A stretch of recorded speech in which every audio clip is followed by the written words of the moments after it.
Hey everybody, today on Rahdo Runs Through, we are rounding up the month of December 2025. And hello everybody, Happy New Year!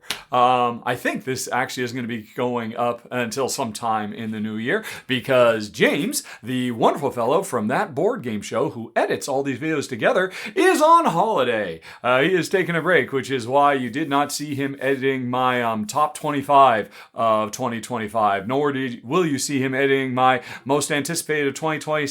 But he will be editing this video, which means it's going to be a little bit late. I think in the second week of January it should be up. So again, Happy New Year, everybody. Oh, what exciting adventures await us in 2026. I don't know, but right now it's time to look back one last time to 2025 as I tell you about the over 24 games that my wife Jen and I played in the month of December. And like always, I am going to do it in countdown format, ranking them from my least favorite to my most favorite with a new game of the month, hurrah.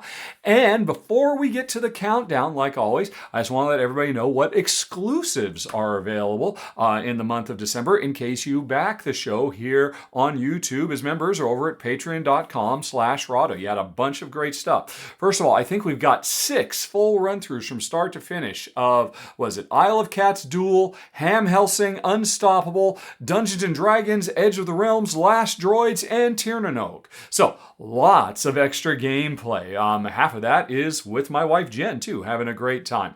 Let's see, what else? Oh, we did our monthly Q&A, where amongst other topics, I did a deep dive into the finances of my channel, because I wanted to let all my backers know exactly where their money was going and how it gets used on the channel. And then speaking of Jen earlier, she was in 2 more videos this month. She did her normal Jen jog, where she basically ranked everything a tier list 5-star scale of all the games I'm about to talk to you about, and she has very different opinions than me. But more importantly, in the monthly ramble, she did her top 13 games she played in 2025.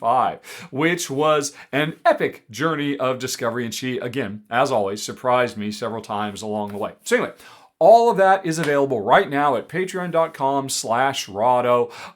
If you want to support the show, or if you're interested in any individual of those shows, you can just buy individual episodes too, rather than just paying, I don't know, like $2 and then getting 5 years worth of content and binging it all and then canceling, like you do with Netflix. You can totally do that with me too. But anyway, enough dilly-dallying. Let's start counting down. So, 25 games I think I've got to talk about today, and we're going to start, sadly, as always, at the bottom of the list with number 25 on the list, Mission Zero, which I have to admit I was very excited about because I love the subject matter here. This is kind of like a Daybreak-esque card game. Very simple, small deck of cards where we are trying to decarbonize as fast and efficient as possible to score points, because this is a competitive game.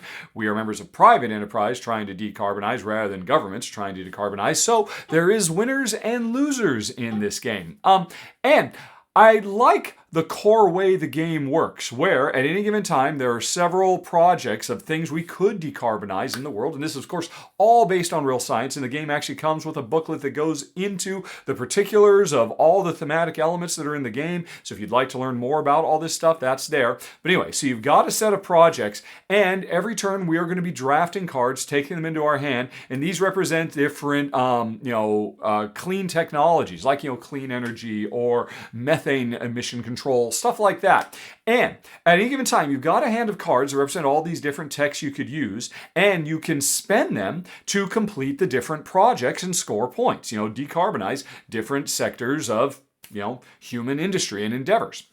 And the interesting thing is, on one particular project, like cattle, this methane emission control, this card might be very powerful, where on another one, like e-cars, it's not useful at all. So it's interesting that as the projects get grabbed by your opponents, you might have been trying to build up, I've got the perfect set to do this really high scoring thing, but now that project is gone because somebody else finished it, and instead all my cards, they can work on the other ones, but they're very weak, and so I'd have to spend more cards and spend more time refilling up my hand. So that's the crux of the game. Plus, there's one other thing. There are certain types of cards where you don't want to spend them because they represent green, land, trying to save the rainforest and stuff like that, you can sacrifice those cards because they're very powerful and that they'll pretty much help you with any project, but then you're not doing the set collection of, keeping green spaces thriving. And so there's an interesting tension and pull there. So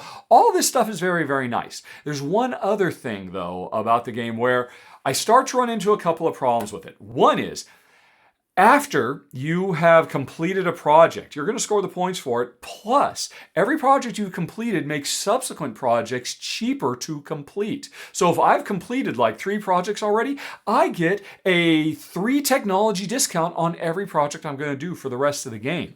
So it basically means the more you succeed, the faster things speed up. And if one player is succeeding faster than other players, well, they're going to kind of pull into the lead. This is definitely a rich gets richer, potentially runaway leader type design consideration. Now, the developers realize that could be a problem, and so they've solved it with a particular type of card, because there's several cards. I also mentioned there's like special power cards that are wild cards or that modify other cards. There's lots of cards. There are 2 cards in the game that are actually attack cards that exist for no other reason than to slow down your opponents. And of course, as a Care Bear player, I don't like those at all. Both my wife and I found those quite distasteful. We wish they weren't there. But they serve an important reason, because if there is one player who's really accelerated, is going faster than everybody else, that player's going to win, which means the other players around the table need to kind of join forces and all attack the leader player with their take that cards to slow that player down. And then that's how balance can be maintained. So I get that. I understand it. But 1, I don't want to be attacking other players. And 2, this is an even bigger problem, as a 2-player game, the system doesn't work. Because you need to have one player that's clearly taking off and then at least 2 other players who would join forces to claw that one player down, to be the crabs that won't let the other crab get out of the pot. That old metaphor. So, as a 2-player game, it's just, it's just unlocked. The player who's maybe pulling off into the lead might be the player who gets the majority of the attack cards too and uses that to get an even further jumpstart lead. And so all I can say is Mission Zero, first of all, its presentation is fantastic. It's got a great art look. Its heart is in the right place. Again, all the detail and the core mechanisms are good.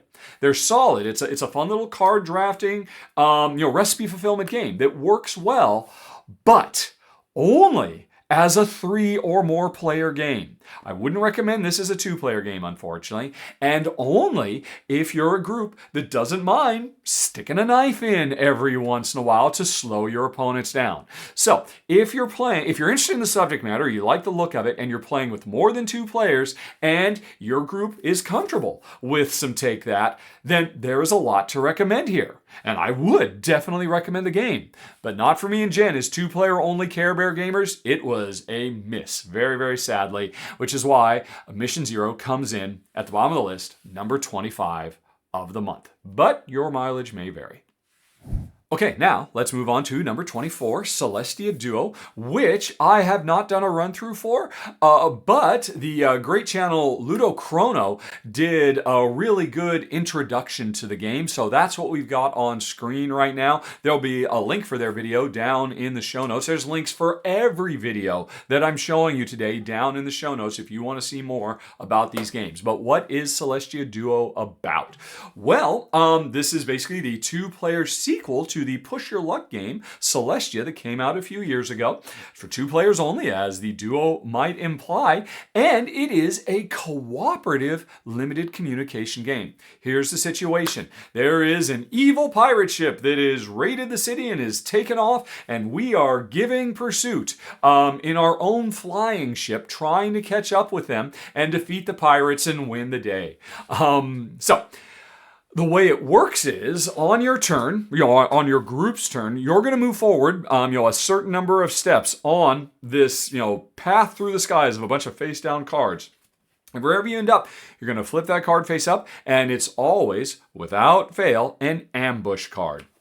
more pirates that we have to fight our way through. And the longer it takes, the more we get slowed down by these pirates, the more the big ship that we're chasing gets further and further to their hideout. If they make it to the hideout before we catch them and beat them, we lose the game. So we are racing against time, but we always end up at these new, what did I just call them? Not hideouts. The attacks, the random attacks. Why can't I think of the word anymore? They just said it a second ago. Why, brain? Why? Anyway, we have to deal with these intermittent challenges. And generally speaking, what that means is we roll some dice that says, oh, these are bigger resources we need to bring against this particular ambush. That's the word, this particular ambush card. Usually the ambush cards have some combination of roll some dice and here's some pre-printed stuff that you need to be able to beat this ambush. And then we start figuring out how we're going to beat this, because each of us has a hand of cards that represents all the different resources we need to beat these ambushes, like cannons and sabers and, the standard stuff you would expect in a pirate fighting game. And the thing is, I don't know what's in your hand, you don't know what's in my hand, but between the two of us, we have to take turns playing one card at a time to defeat one of the dice or the pre-printed objective resources that we need to spend to beat the ambush so we can move forward and get closer to the big bads. But the tricky thing is, like I said, I don't know what you got, you don't know what I've got. We can't tell each other about what's in our hands. Occasionally, there will be rewards you get for beating certain ambushes that allow us to share a little bit of information, but for the most part, we've just got to kind of intuit what's going on. Because most often, the resource you get for beating a given ambush, besides just being able to move forward and try to catch up with the fleeing pirate ship, the other resource is usually, hey, draw a certain number of cards, have some of them face up and some of them face down, and then players take turns drafting them into their hands. So I might know some of the cards in your hands because I've seen you draft them, but often I'll see you draft face down cards and I don't know what they are. Plus also, and this is my biggest problem with the game, I need to use my memory to remember what I've seen has gone into your hand. Or whenever you can give clues, I have to remember what you told me. This game has a sizable memory element to it. And if you can't remember what you've seen, or at least have a rough idea, you're going to suffer because you'll end up playing cards that you didn't need to because your teammate had them and they could have played the cards. Because if you're ever in a situation where you don't have the right cards to defeat the dice that came up, well, you can pay two matching ones as a wild. There are occasionally wild assets you can get too. And if you can't on your turn, then instead you're going to have to, your ship is going to take damage, which is going to be bad. But then guess what happens? When your ship takes damage, normally some more cards come out that players can take turns drafting. So again, if I can remember, oh yeah, you grabbed both those cannonballs. I know you got at least two cannonballs. I should let you take care of those dice. So I'm going to use this wild over here to take care of that one. That's the level of strategy that's going on. If I can roughly remember or intuit what you've got, then I can make smart choices and eventually we beat the ambush. It says how far we can move forward. It says what type of resource we want to get. And over time, the more times we fail and can't beat dice, which means then we get more cards so we can fight more stuff, the more damage our ship takes. Every once in a while, we need to stop the chase. And instead of moving forward to the next ambush, we need to do a pit stop. Because one of the things we'll be doing, another reward we can get is gold. And if we take a pit stop, we can go to a friendly port and pay gold to buy more cards, to buy more crew members, to buy stuff that lets us re-roll the dice if they don't go our way, the enemy dice and all that. And so, but that means every time we do a pit stop, the bad guys are getting further and further away. So we don't want to do that too often. And that's the crux of the game. And over time, we hopefully get closer and closer because we make more right choices than wrong choices if we can remember or we can communicate well, within the limited space. And eventually, if we catch the bad guy before they get away, we then have to fight them. They've got, I think, 3 boss cards we have to fight our way through using the same systems. And hopefully, we've got enough life left by the time we get there to be able to beat them and win the day. That's Celestia Duo. I could certainly see this being a great game for families, for parents to play with their kids or kids to play together because, like I said, it's heavily leans into the memory element of this game. And of course, kids are fantastic at memory games because of the way their brains are wired. I've talked about this in previous roundups. It's really surprising to me that kids, generally speaking, are better at memory challenges in games than adults are because of their not fully formed minds that prioritize information differently or information storage differently than adult brains do. For me and my wife, Jen, who have no kids and do not like memory games at all, I really liked the presentation. I liked the thematic flair, but I like working with Jen, but neither my wife nor I enjoy memory games at all. And so that's why Celestia Duo comes in at number 24 of the month. Okay, let's move on to number 23, Orbita, which is a really unique game. It's kind of hard to describe. It's a 2-player only card game that kind of feels like a trick taker or a ladder climbing game, but isn't. It isn't at all, but it kind of has the same vibe. What's going on? Well, we are rival astronomers trying to track the movements of 4 planets in the nighttime sky. And, well, I think maybe the game casts us as astrologers, but I prefer to be an astronomer. Regardless, the game comes with a deck of 28 cards. 7 cards for each of the 4 planets. And it gets shuffled up and dealt out to the 2 players. This is a 2-player only game. So I end up starting the game with a hand of 14 cards made up of cards that are tied to the 4 different planets. And once I get my hand of cards, I cannot rearrange the cards in hand. Very much like Bonanza, that old classic of, hey, wherever they are in your hand, that's where you got to play them. And on my turn, I can play 1, 2, or 3 cards of the same color, but they have to be next to each other in my hand. So if I've got like a bunch of purples right next to each other, I could play them as a group, and that's going to make the purple planet move forward along the nighttime sky track, which you can see right there on screen. By the way, I haven't done a run through for this, so thanks to Board Games James, who did a great little run through of this. There's a link for it down in the show notes if you want to see all the mind games ensue. But anyway, I play a couple of purple cards. That's going to make the purple planet move clockwise. And usually that's going to make the planet increase in its value. And so if I made the purple planet move from like a 4 to a 7, I bumped it up 3 total points of value based on where it is on the board. That's kind of my bid to win. That I'm the 7 because I'm the purple planet. After I played my purple cards, you can't play purple cards. You have to move one of the other planets. And again, you've got to pick from your hand 1, 2, or 3 that are in a group in your hand. And of course, after you've taken cards out, the remaining cards collapse. You can maybe make different groups of cards later on. But anyway, after you've you might make the green planet move, which might make it only move 1 space. So that the green planet went from being a 2 to a 3. So then I've got a 7 for my purple planet. You've got a 3 for your green planet. That means I won because I've got the more valuable planet. And I collect all the cards that both of us played for in-game scoring. All my purple cards and your green cards. And then we go again. And because I won, I've got to be the first to play and make another planet move. And we see, and ultimately we find out how all the cards are going to get arrayed between us and we score at the end of the game. And that's where things get interesting. Because there are 7 cards for each planet, right? So let's say I won 5 of the purple cards and you only got 2 of them, okay? What that means is I score purple points. I score the purple. What do I get? 2 points. Because I won by 5, but you lost by 2, therefore I get the 2 points for your cards. Now, if I had won by 4 and you had lost with 3, I would get 3 points. And on the other hand, if I got all 7 cards and you didn't get any, then I get nothing.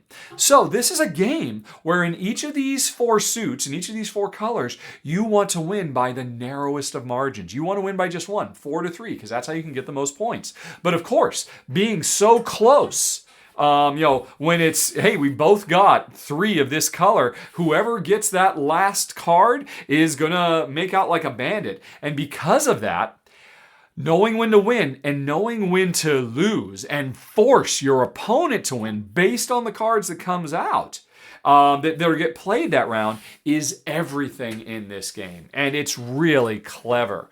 If I know you're winning in green, then I don't want to ever win green. Because if I know you're going to win in green, every green I win is a point for you. So now I want to purposely lose any green cards that come along. And by the same token, you want me to win those green cards because that's how you make points. It's a really interesting mind game and requires a lot of computation because then there's another trick as well. For the first half of the game, as the planets are going clockwise around the board, they're increasing in value. But eventually they start going the other side of the board where they start decreasing in value. And suddenly all your computations change that the more you make a planet moves, makes it decrease in value. And then that becomes a way that you could purposely lose by making it, the planet you move, making it the least valuable thing. And if you do that at the time that you want me to win the cards that you played because then you'll get to score them at the end, that's where the mind games come in. Because of course, we each know all the cards that our opponents have because all the cards have been dealt out. There are no secrets or mysteries. So it is all for such a simple little game, there's a lot to cogitate on. And it works really nicely. There's a lot of crunch, and if you like trick-taking games, this is not a trick-taking game at all, but it kind of has the same vibe as one with some very interesting twists, then you're probably going to like this, especially because it works great as 2. Me and my wife, Jen, we hate trick-taking and ladder climbing. This is totally not our jam. I have to admit, I want to try this game out because I love the bonanza. Hey, this is my fixed hand. I can't move cards around, but as I take cards out, they collapse. I can create bundles of cards and stuff. I love that part of it, but I do not love all my thought being bent on trying to outwit you and outmaneuver you and scupper your plan so I can score more points at your expense. That's just not for me or my wife, Jen. But we could not deny that this was a really clever and very unique game. And so I could see people looking for a fun alternative to two-player trick-taking. There's a lot to love here. It's very pretty. It's very fast. Definitely the kind of game where you'll want a best 2 out of 3 kind of vibe because the game goes by so quick. So if that's you, you probably want to check it out, but it's definitely not me and Jen, which is why Orbita comes in at number 23 of the month. All right, let's talk now about number 22, Urban Sketchers, which is a game where players are freelance artists traveling all over the world with a sketchbook, trying to make beautiful sketches. And the art in this game is wonderful, representing all the sketches of all the people, places, and things all around the world that we have gone to, different continents, all going to Asia, going to Africa, all over the place. So I love the look of this game, and I love the idea of the gameplay here too, because this is a dice drafting worker placement game, and I love dice drafting worker placement. It's one of my favorites. How does it work though? Well, every round, depending on the number of players, a bunch of dice are going to get rolled. There are dice in each of the 4 colors of the actions. Red, I remember, is moving around on the board. I think green is making money because you need money to travel, and what is yellow is like is actually making the sketches. You draft the red die and use it to basically travel around the red section of the board to draft more cards into your hand that represent the sketches you want to do. Now, to make those sketches, you've got to get resources, pencils and paints and stuff like that. So you could also be grabbing them. But you also need to produce the works and then publish the works. And you can be working on 2 books of sketches at any given time on the right side of your board. And the more you fill up a book, the more points you can score off it when you eventually publish. Plus, the more you fill up a book, the easier it becomes to fill because certain sketches will give you discounts on future sketches in the same book. So you could really start filling up a book for major sketches. But you will eventually get to the point where sooner I got to publish this thing, at which point it all empties out and I got to start rebuilding again. As you can see on screen. Oh, by the way, I have not done a run through for this, but the lovely channel Con Cuatro Hijos, a Spanish channel, she did a very nice video, which, by the way, if you don't know Spanish, you can still follow the links down in the show notes to watch this run through because it uses the YouTube dubbing system so you can listen to it in your native language, even though it was originally recorded in Spanish. Anyway, so you can see it in action. Thank you to Con Cuatro Hijos. for producing a really nice looking little video that shows off how nice it is. So anyway, on my turn, I'm going to grab a die, do one of the 4 actions. Traveling around, doing the sketches, publishing, making money, harvesting the resources I need to do all this stuff. Fine. There's another color die. In addition to the 4 main colors, there are white dice. And the thing is, once somebody grabs the red die to travel, or the green die to make money, or the yellow die to publish, once somebody's grabbed that, if I wanted to do that action, too bad, so sad. There was the 1 green die, it's gone now. But instead, I can grab a white die, because that's a wild. It will let me do any action I want. Here's the problem. If you had already done the red action, you used a red 5, let's say, and I grab a white 2, then that white 2 will let me do a red as well. Even though you've already done, you've grabbed the only red, I can do this, but I've got to pay the difference between my die and yours. So if you did the red 5 and I did the red 2, then I got to pay $3 to do that action. And so the timing of when to use these wild actions, provided you've got the money, is where the real puzzle comes in. And I think it's a crackerjack design that I like a lot. Between all the set collection elements and the goods conversion, because you can convert things into other things, and you can get those discounts if you've made the right types of stuff that makes it easier to complete other objectives. All that kind of stuff is all very, very nice.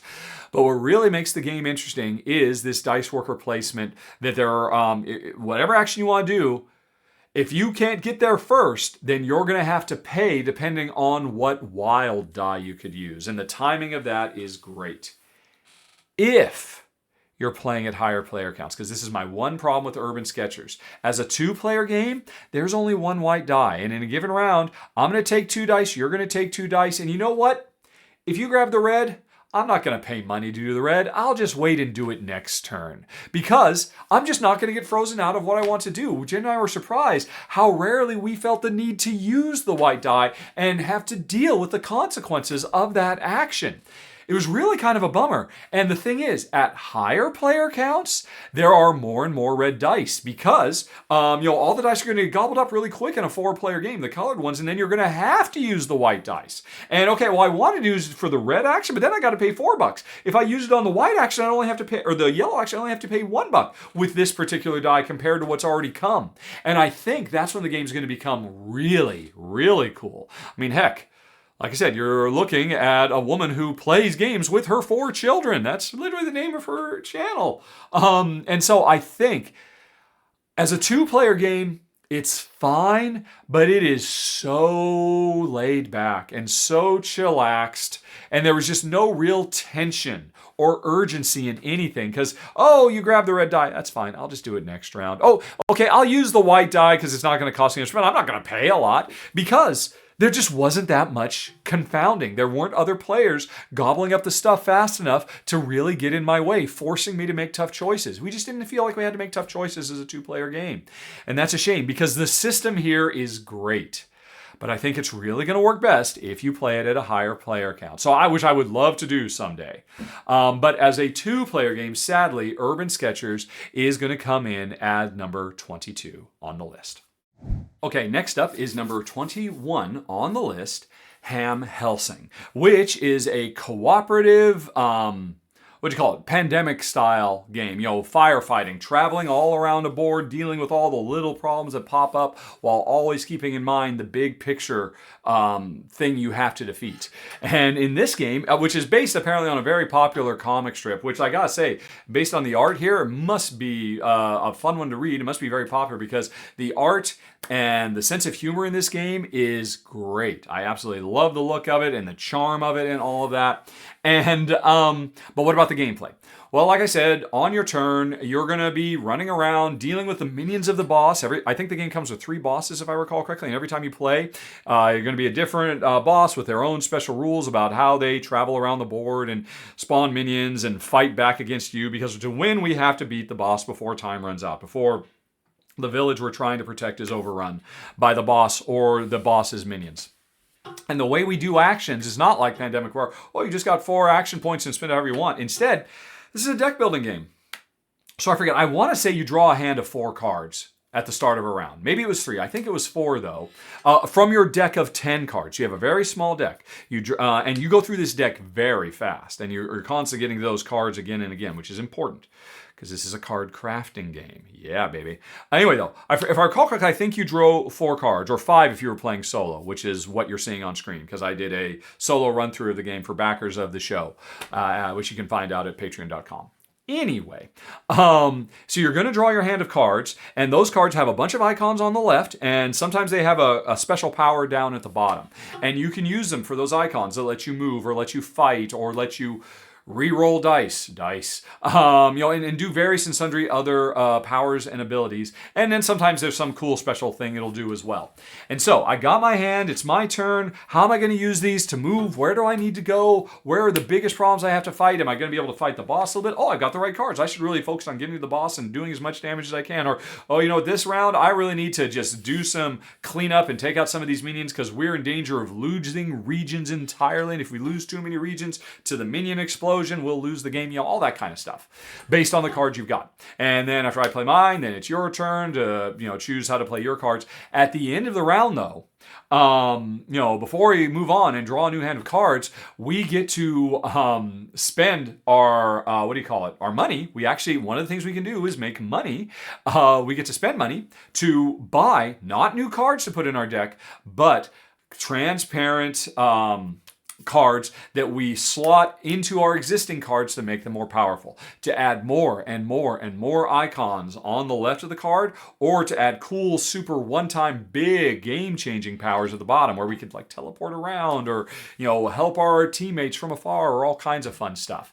And if you're going to do a card crafting game, do it like Helsing, where it's a small deck and you get back to those souped up, powered up cards very, very quickly. That's, I think, the biggest strength of this game is the card crafting is excellent. Some of the best I've ever seen, quite frankly. There's a lot to think about because you can be buying the icon upgrades, but you can't overlap your existing icons, or you could be buying the superpower upgrades, slotting them in, or you're going to spread your stuff around, you're going to put them all in just a few super cards, knowing those super cards come up more often than they would in other games that do card crafting. Either way, the card crafting is great, and I really like it quite a bit. There's another thing I really like quite a bit about this game too that really separates it.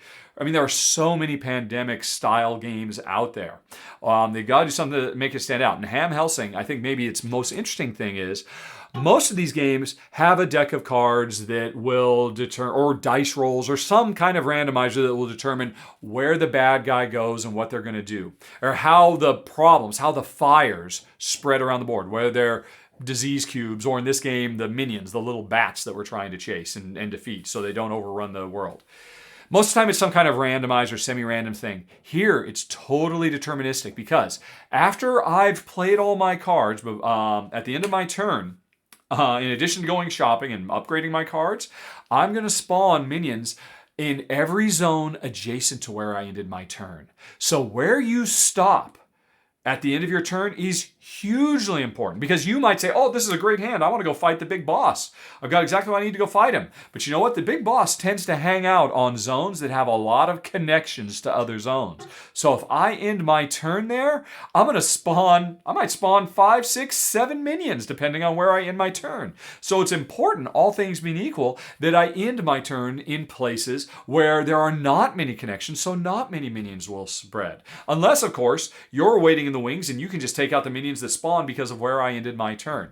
Plus, some of the minions are just live and let live. They're just kind of building up, and if too many of them show up, because all the different regions have different numbers of minions that can be survived before the region is destroyed and it comes offline and we lose maybe its special power or whatever.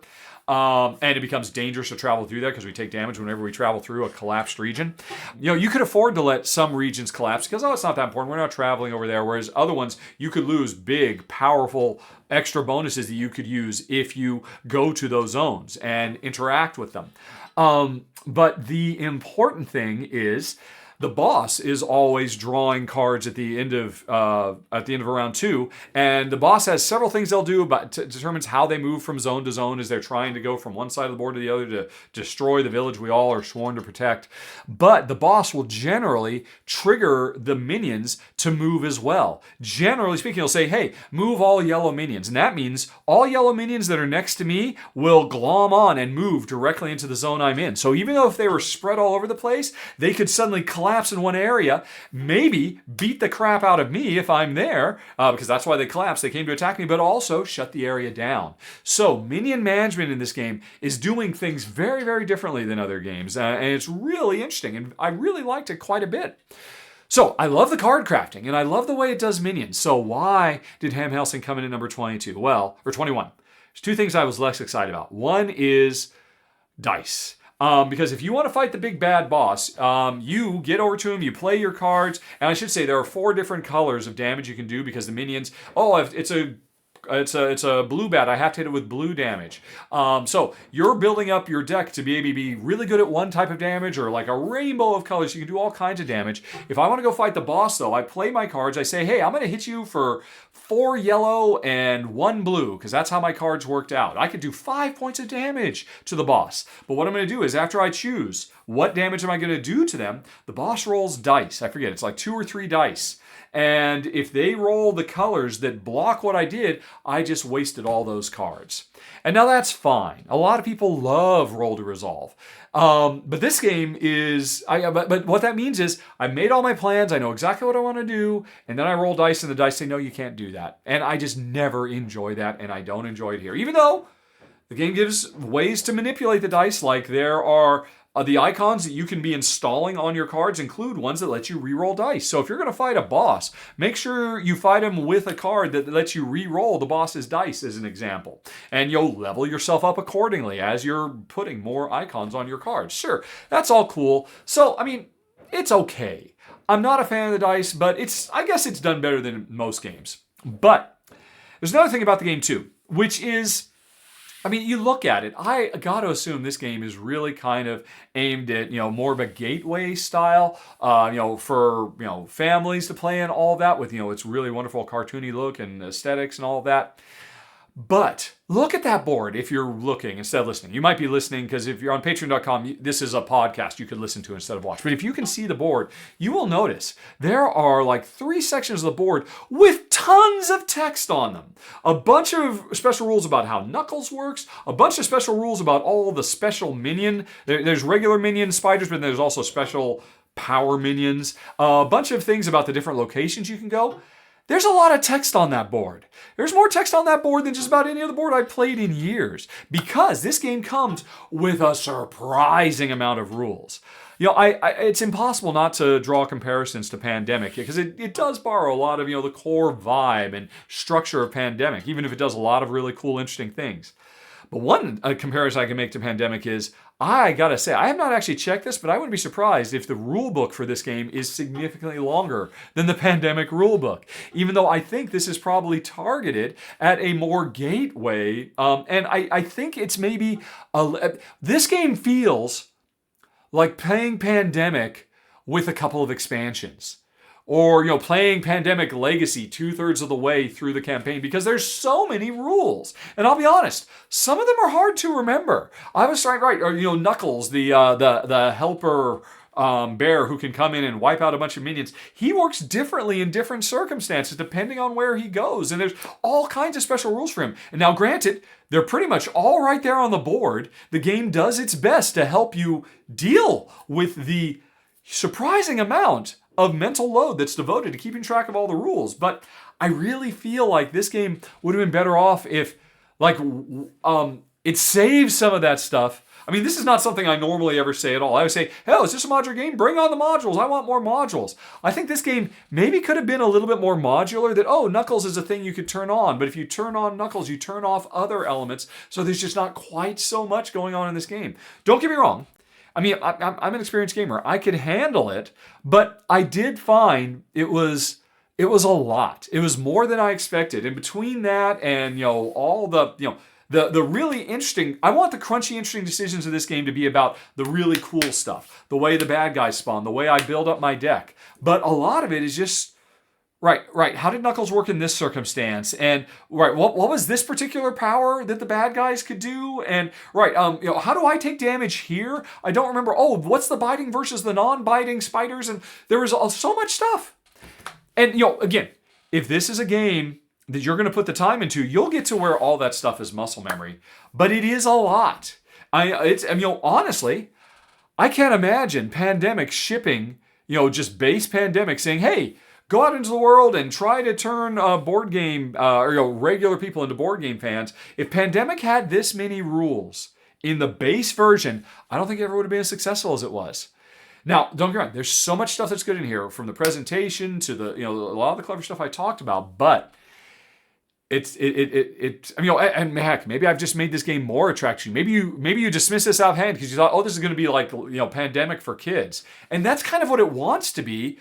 But like I said, there is more rules than I expected to be here, and it was just a little over the top. It was more than I wanted. The game wasn't quite as elegant as I personally would have liked it to be.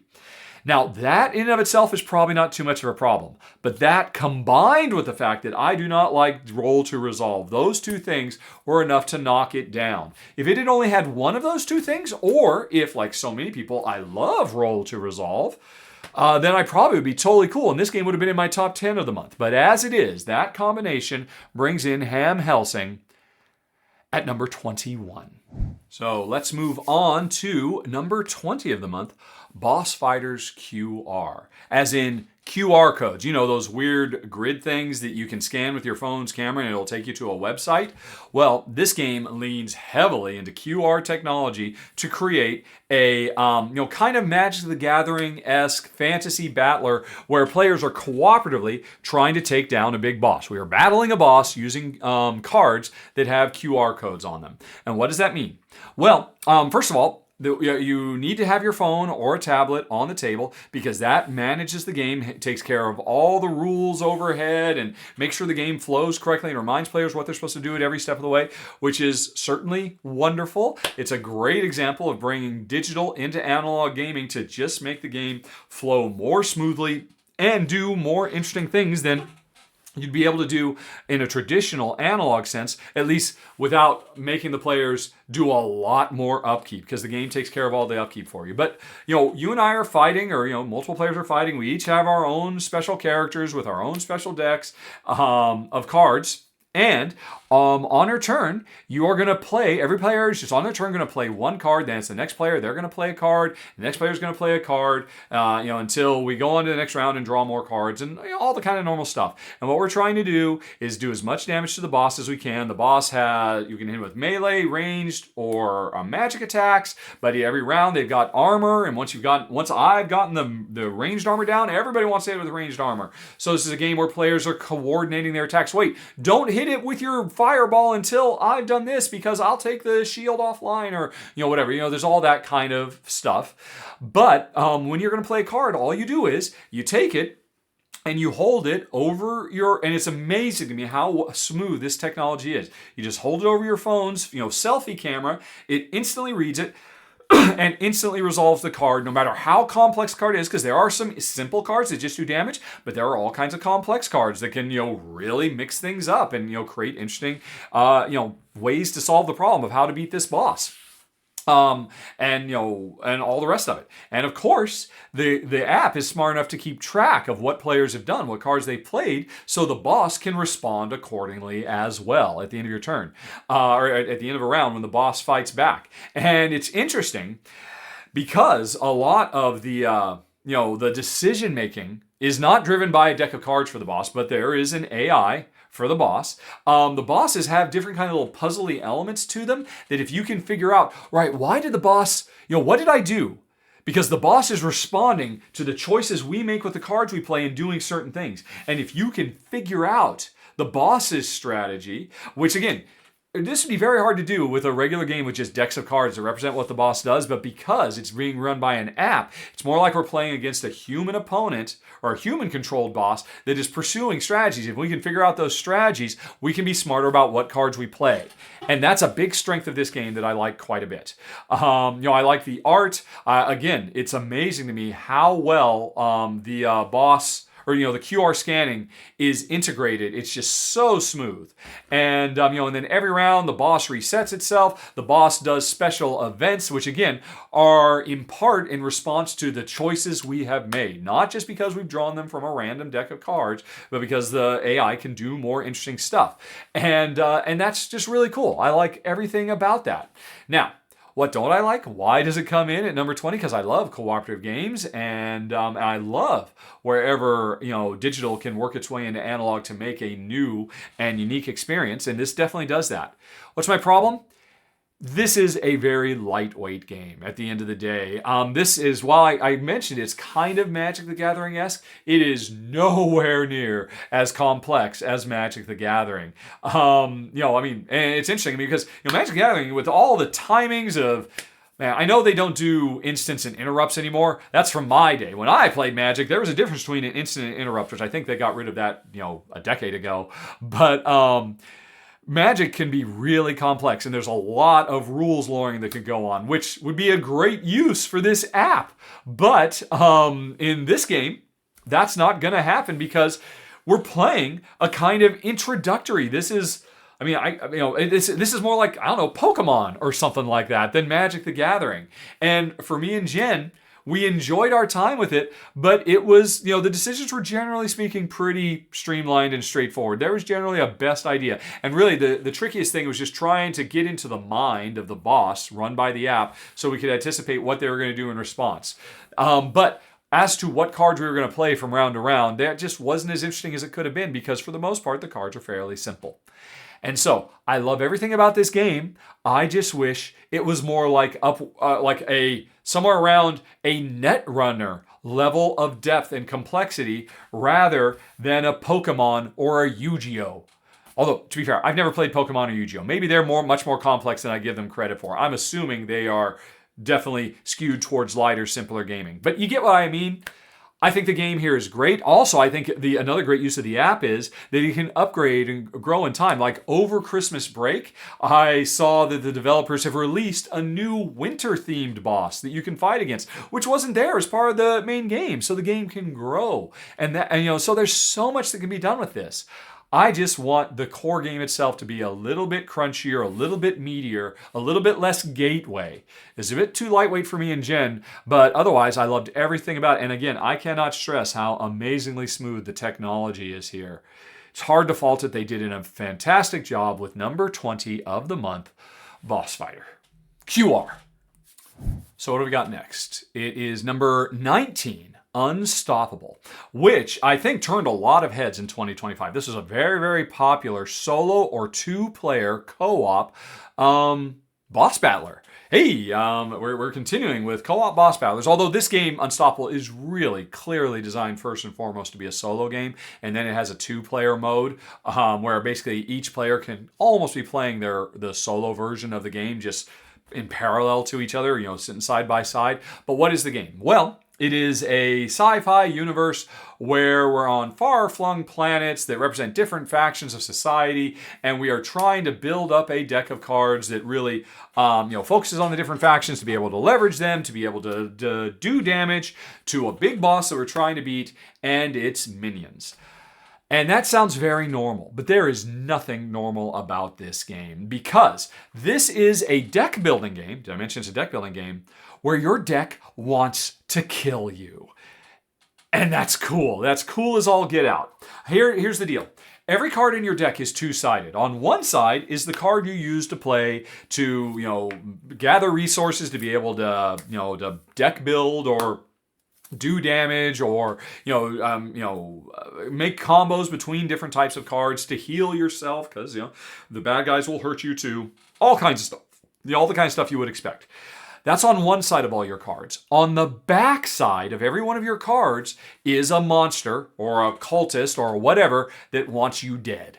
And unlike most deck building games where, hey, at the beginning of the game or at the end of a round, I'm going to draw 5 cards from my deck and I'm going to figure out how am I going to play these cards. That's not what happens here. Instead, at the end of every one of your turns, you draw usually anywhere from 1 to 3 cards from your deck, not to bring into your hand so you can use them in the next round, but instead they come out face down, which is to say, bad guy side face up. The bad guys come from your deck, and on the next round, you got to find a way to kill all these cards that are trying to kill you, because when you beat a card, it doesn't go into a discard pile. It instead gets flipped over and comes into your hand, and that's how you refill your hand, by killing your cards. If you can kill your cards, the bad guys on the back side of your card, then it flips over, comes into your hand, and you become more powerful, and you can play those cards to do other stuff. This is awesome. This is so cool, especially because this is from designer John D. Clare. You know, the card crafting guy, the guy who invented card crafting, because this is a card crafter as well. When you are, there are 2 ways that your deck gets leveled up. I should say at the beginning of every round, you are always going to get 1 new card, drawn from a deck of cards. You, depending on how much you've trained in the previous round, how you can draw 3 cards from increasingly more powerful decks, and of those 3, take 1 and add it to your hand, and the other ones go back to the bottom of the deck, and then your training resets, and you got to build your training back up so you can get, every round you're going to get 1 new card added to your deck. And then if you can beat any of the bad guy cards that came from your deck, then that's more cards added to your hand that you can play along with the new card that got added to your deck. At the end of your turn, if you've made any money, you can buy upgrade cards and slot them in to make your existing cards more powerful, so that when you get to play them in future rounds, they'll do more stuff for you, make more money, do more damage, all kinds of interesting stuff.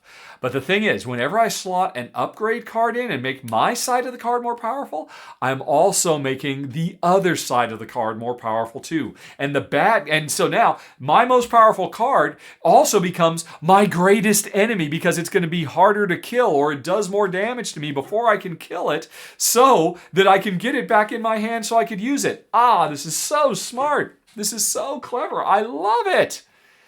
And then, the game comes with 3 bosses, and to be honest, the bosses they're just kind of punching bags. They don't do as much interesting stuff as I would have liked, because I'm used to Aeon's End bosses that are just full of amazingly cool, complex things and just so much variety. Of the 3 bosses this game comes with, there's kind of like an intro boss who, like I said, is really just a punching bag. And then there's like an intermediate one that's basically the same as the first one, but does a little bit more stuff. And then there's one that's admittedly kind of cool, where it's like kind of a choose-your-own-adventure story you have to play through to fight this other boss.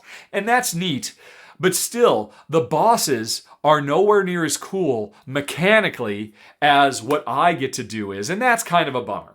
But that's okay. I'd forgive it. I imagine this game is going to get expansions, and it'll get cooler, neater, more complex and interesting bosses to fight. Because, man, managing my own deck is really cool and complex and interesting. I guess maybe they chose to make the bosses simpler, right? And just a bit more straightforward, because there's already so many other far-out ideas in this game. They also didn't need to make the bosses, break the bank on, crazy new ideas too. So maybe that'll come in the future.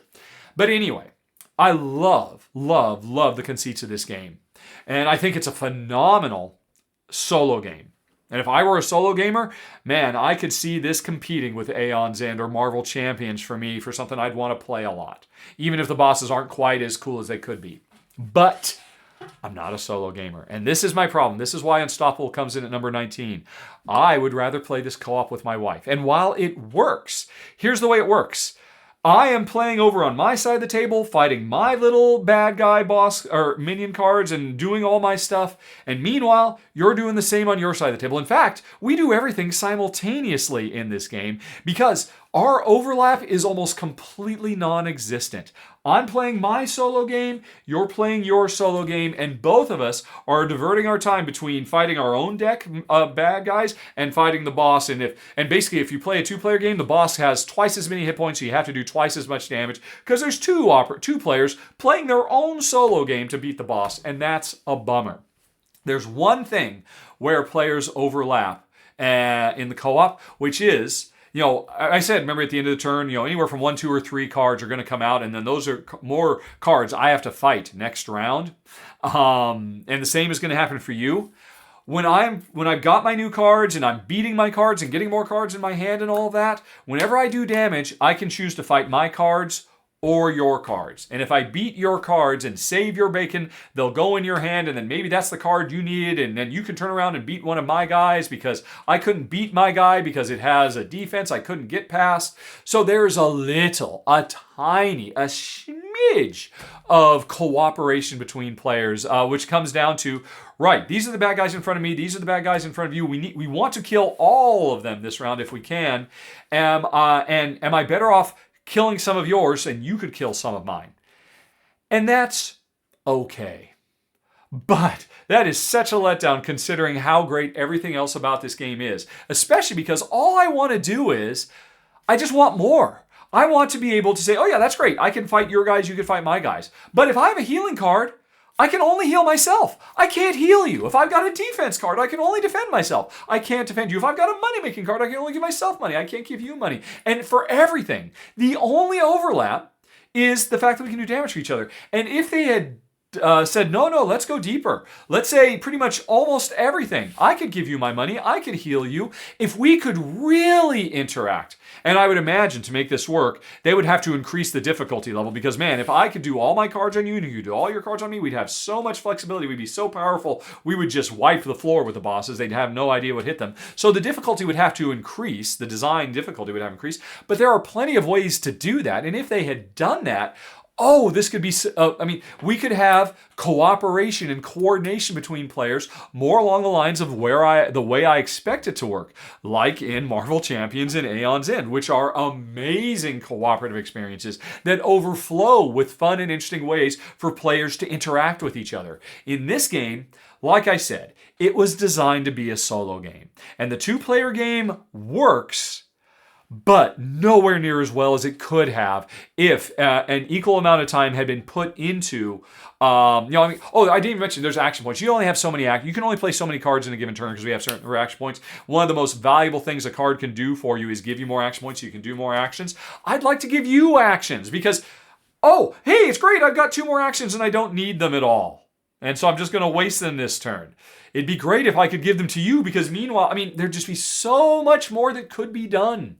And so it's such a huge missed opportunity. And I'm hoping. Like I said, this game's got to get expansion content. And fingers crossed, when it does, the developers say, right, here's true co-op mode where players can share everything or almost everything. And here's how you increase the difficulty to deal with the fact that you've just become 5 times more powerful. That's what I want from this game, and then that could put it into the pantheon of the all-time greats. I would say it's in the pantheon of all-time great solos, but I'm a co-op player, and that's what I want. Now, here's an interesting thing.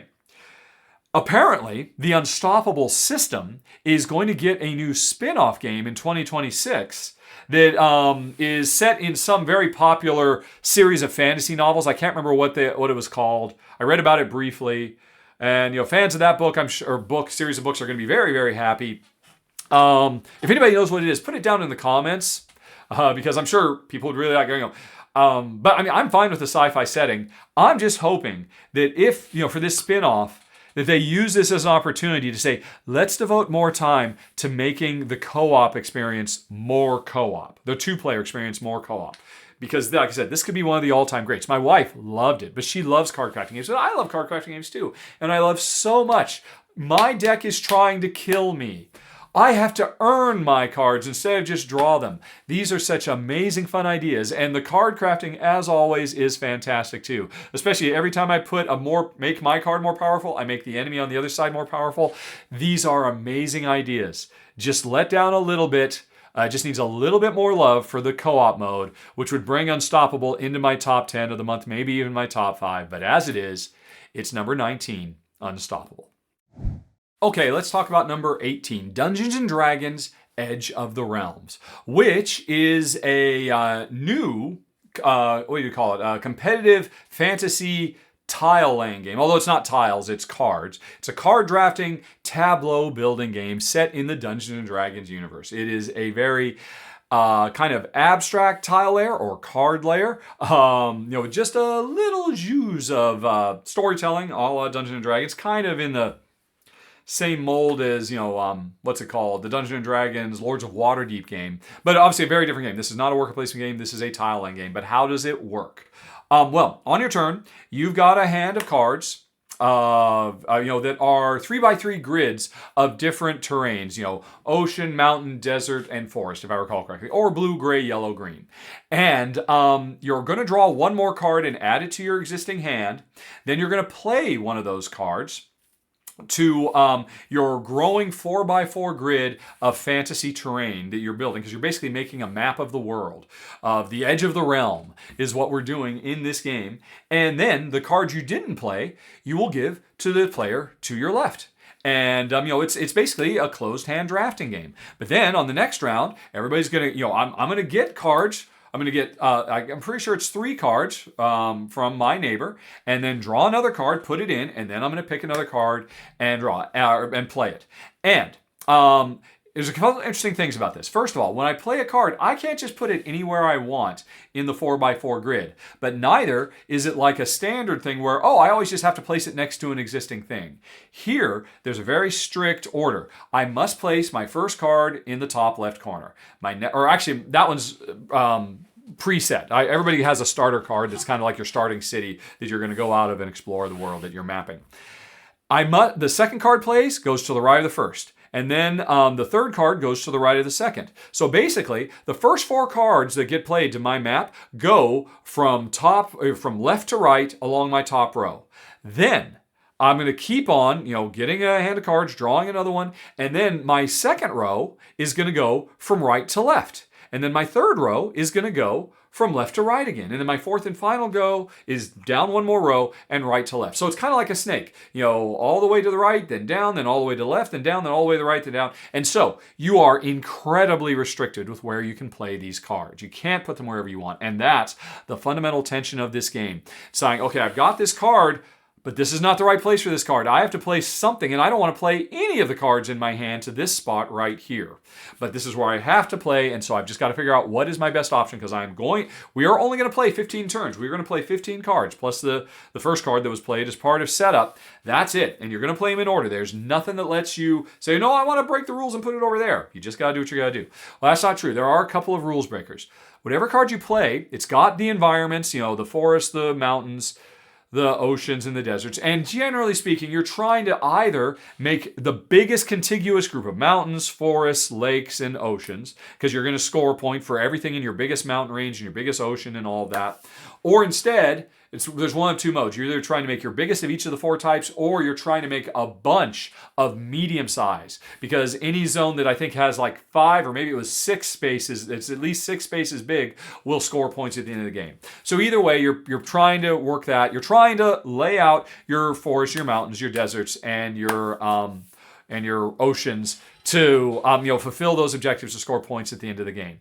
And that's something you can always do. No matter what cards you've got in your hand, you can always be building towards that. Trying to make those bigger areas, or the more groups of areas, whichever objective is. Each card has one special icon on it, though. There are 4 of these icons, and whenever you play the card, you get to do the action associated with the icon of the card you play. And the 4 actions are: one of them lets you move your little traveler around the map that you're building so that you can score points by visiting all the outposts you're making on the map. And so I think when you play that, you get to move up to 5 steps, and you try to hit as many of the cities and special power zones as you can to score points. One of the powers lets you build a city. If you've made a 2x2 contiguous area of mountain or forest or desert or ocean, then if you get a mine, you could build a city on that 2x2 space, which again is a source of points. Although you want to do that fast, because as time, after the first forest city is built, the second one's not going to be anywhere near as valuable. The third one's going to be even worse and worse. So you're in a race to do those as fast as you can, if you can get those icons. The third type of icon says, hey, take a card and set it aside in a queue so you can play it later. Remember I was saying, hey, I've got the perfect card I want to put over there, but I can't play it over there. Well, you could set it aside so you could play it when you get over there instead of whatever's in your hand at that point. Those are portals. You get to store cards for later. I think you can have up to 3 cards stored off to the side. And then the fourth one is grab a little 1x1 patch tile and put it wherever you want. So like if you're trying to make a big forest and you've got a big forest here and a big forest here, but they didn't quite touch, hey, grab a little patch and put it in between to make them one big continuous. Or you want to break them up because you're trying to make lots of individuals, put a patch in and break them up or whatever it might be. So those are the 4 actions. So every turn you're gonna get some cards, draw a card or 2, and play a card to the next spot where you must play, and then you're going to do 1 action. And then we're going to keep on doing that. We're going to do that 16 times. As part of setup, there was a unique story objective that everybody's trying to do, whether it's travel around the world or get a certain number of cities or whatever it might be. And so you score for the way you built the terrain and how well you have done whatever that core objective was. Plus other things like exploring and, if you do a lot of movement or what have you. And for the cities, they're worth points implicitly. So that's the game. And it's nice. It works. But I've got some problems. And they stem from playing it as a 2-player game. Because here's the deal. Those 4 actions I just described, not all actions are created equal. There are some actions that are good no matter what. I'm looking at you building a city, and I'm looking at you moving around on the board. Because those are always the ones you want to do because they're just instant points. You're racing to do them. They're guaranteed big sources of points. Whereas the other ones, I'll bank a card for later. Well, what if there's no cards I want to bank? What if, and I don't want to bank a card? Well, you can draw a blind and bank that instead of one from your hands. Well, what if I draw a blind and I bank a card again that's useless for me? And then the other one, the patches. Well, I could try to build a strategy around almost making things perfect and have the patch. But generally speaking, Jen and I found we were able to build our terrains to pretty good effect anyway. And the patches were nice, but they were nowhere near as good as building cities or traveling. And portals, they can be situationally good, but often they're like the weakest thing because I just don't need to store anything for later. It just, I don't want to store any of these things or whatever it might be. Or, it's the end of the game. There's no reason for me to store anything or what have you. So the thing is, if this were a closed hand drafting game where, I start a round of like my 4 top cards with 6 cards. And I know these are I'm going to see these cards and the ones coming from my neighbors is a fixed set of cards that were just going to go around like a regular closed hand drafting. I'd probably be fine with it. But instead what happens is I play a card, I hand 3 over. Chances are, what Jen and I found is the longer we played, we as a 2-player game just kept handing the same 3 cards back and forth to each other over and over again because nobody wanted those crappy cards. And we were always just waiting for, please let me draw a traveling card or please let me draw a mine card. And if you got lucky and you got that, you were going to play that. Or you were going to use one of the portals you didn't care about to bank it so you can play it at the right time. Because those are the ones you want to bank and use at the right time. But it doesn't do you any good if you just got a hand of portals. Great, I'll portal a portal. Fantastic. Or I'll portal a patching thing. Whoop-de-doo. So that's what Jen and I found is there was in a 2-player game, we just kept handing the same cards back and forth to each other, not wanting to play them, and instead just waiting, hoping, because every turn you draw 1 card randomly that we'd get the one we want, and that didn't feel good. Now, at a higher player count, there would be a lot more variety. I wouldn't just see the same hand of cards every other turn coming back my way. There'd be a bunch of hands of cards that'd be going around the table amongst 5 players or something like that. And I think it would work a lot better. That, in addition to whatever my neighbor to the right handed me, and then I draw 1 more, I'd see a lot more variety of cards instead of just seeing the same hand come back to me over and over again. Or if they want to say, as a 2-player game, you don't draw a card every round. Instead, at the beginning of this row, you draw 6, and you're going to, so between the 2 players, that's 12 cards. And of those 12 cards, 8 of them are going to be played, and the other ones are going to be jettisoned. So I was like, oh crap, well, now I want a portal because I want, because I know half of the cards are available. And now that when you handed me, I've seen the other half of the cards. Either of those would have made this game so much better and so much less luck swingy. As a 2-player game, that is my problem. I would be very happy to play this as a higher player count with the rules as they exist. But I also think as a 2-player game, there would be a very easy to implement house rules to take some of the luck out and make it a more strategy-filled game like closed hand drafting usually is. I'm kind of bummed because, I like the subject matter. I like the variety of objectives. I really like you are required to play it in this space. I love really tight, tense restrictions like that. But I was just kind of let down by the 2-player hand or, closed hand draft, I was just not a fan of how this was done, which is why, sadly, Dungeons & Dragons Edge of Realms comes in number 18. Let me play at higher player count.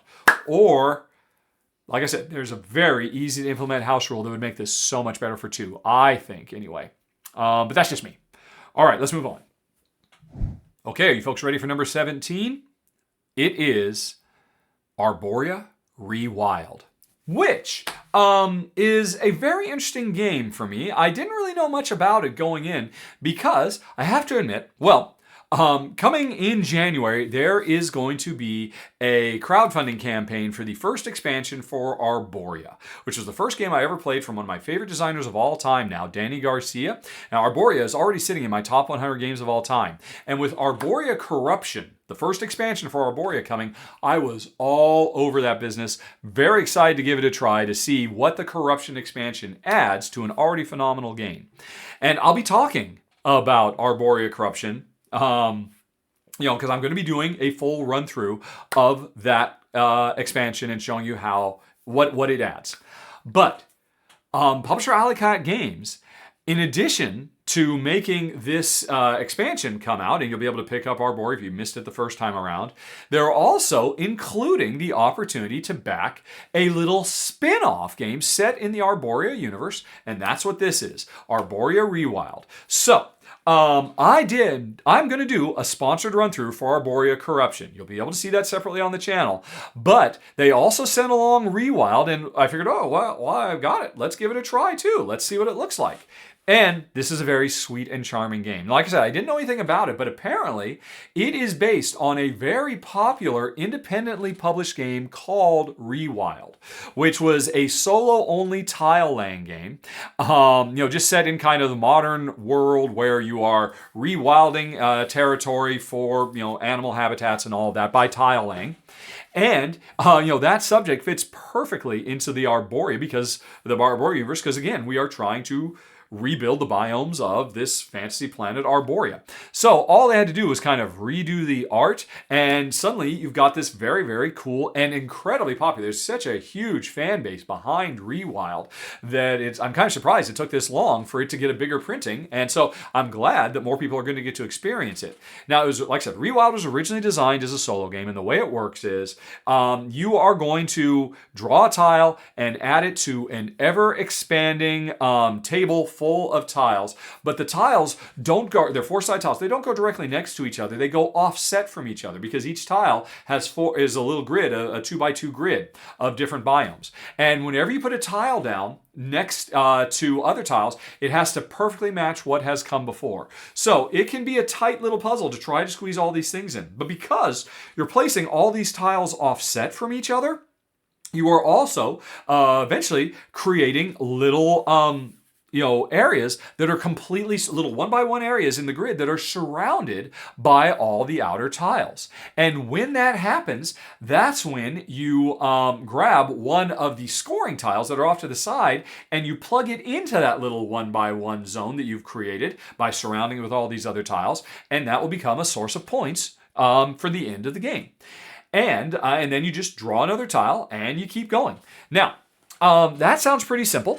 But the tricky thing is the scoring tiles that you are trying to put into these little holes that you're creating, they have been randomly set up in an order from left to right that determines the order you can grab these. And all these scoring tiles are not created equal. There are very low scoring ones. There are high scoring ones. There are special power scoring ones that like do extra things. There are ones that combo with other ones. If you can put multiple scoring tiles in the same contiguous area that you've created for yourself. And the thing is, you might be about to create a hole where you would put the next green scoring tile in, but you look over there and you say, the next green scoring tile is a garbage one that I do not want to put here. That would be a huge waste. I want to put a big number 3 or number 4 tile in this spot, but the next is a oneer. I don't want to put that there. But I have to, because I have to take, the next time I'm going to score green, I have to take the next green that's in a row. But I want the one that's 2 steps further in. And here's the trick. Whenever you're going to grab a tile, if you don't like the tile you're going to grab, you can sacrifice tiles that you've yet to draw. You can jettison them, which means the game end is going to come quicker, and you have fewer opportunities to create scoring field for yourself. But you can jettison tiles to skip over the scoring tiles you don't want to instead take the ones you do. And that is, in the original Rewild, that was the crux of the tough decision making. The tile laying is an interesting challenge, but it's just kind of a fun, laid-back, cozy, enjoyable, puzzle, jigsaw puzzle to figure out. The real tension comes from grabbing the right scoring tile at the right time, because you might have the perfect tile, but you do not want to place it because you don't want that scoring tile, and the best way to deal with that is to throw away a lot of your future scoring potential. It's sharp. It's fun. I can see why people enjoy Rewild, and it has, a dedicated fan of followers. And so it's great that more solo players are going to get a chance to play it now with the Arborea theme on top of it. But here's the thing between you and me, and especially I'm throwing this out there to all the Rewild fans. What's very exciting about this is the original Rewild was a solo-only game, but now you can play it 2-player competitively, where each player is making their own biome instead of one big, gigantic one. And I gotta say, I like it more as a 2-player game. I really like it quite a bit because the tension goes through the roof. Because there's still that same idea of those scoring tiles off to the side, or, well, hey, you just got to take whatever the next one is, whatever it's going to be. But now the thing is, I have fewer opportunities to be able to jump the queue and get the ones I want. And so I just got to get there, because if when the green 4, the quadruple score comes up, you better believe both of us want to grab that right away, because the one after that is the oneer, and nobody wants that one. And so there's this constant tension to be building towards being able to score the next highest value thing, and players are racing each other to be able to do it. And it is super tension-filled. Like as a solo game, it's a cozy, chillax, laid-back, fun little puzzle. That's actually what you're seeing on screen. I did a solo run-through for backers of the show. Like I said, it wasn't a sponsored run-through, so I just did one for fun so my audience could see it in action. And it was nice. It was charming. It was a fun little thing. But when I played it with Jen as a 2-player game, it got brutal. It got tension-filled. In fact, almost maybe a little bit too tension-filled, because, man, you can really swoop in and put the pain on me if you grab the thing I've been trying to grab the whole game, and I've been building for it, and I had the perfect thing, and you just timed it better than me, and you ended up getting, and now I'm stuck with the other one, unless I could maybe skip a few in the queue and grab the other one. But you can only skip once, if I recall correctly, in the 2-player game. So knowing when to do it for peak power is an important thing. And so you just keep waiting, but then all of a sudden the game end comes up on you. Either way, this is a sharp, fun, puzzly game. I liked it quite a bit. The solo, I'm not really a solo gamer, but again, it's very chill as you just try to beat your best score and do better.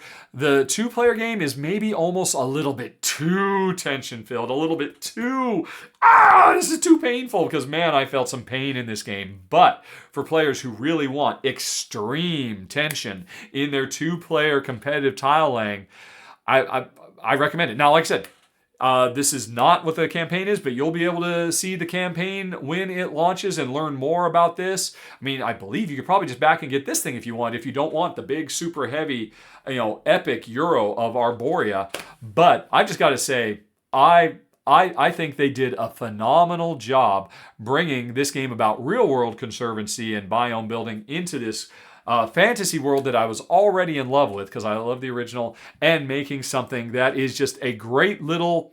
my wife likes to call them restaurant games because it's just the perfect size to be able to sit down at a restaurant and get a game played after you take your order before your food shows up. And it's perfect for that if that's what you're looking for. And that is number 17 of the month, Arborea Rewild. Okie dokie. Okay, next up is number 16, Sinister Institute. And now this is another pandemic-inspired co-op game where we are running around fighting fires and trying to deal with a big bad. And I think it works very, very nicely indeed. I think actually the target audience for this is folks who really like the Horrified series and are looking for something a little bit more, and aren't necessarily interested in jumping over to Pandemic or something like that because they really like the idea of adventurers, dealing with bad guys rather than more, real world stuff. What is this game though? This is a Harry Potter-esque world.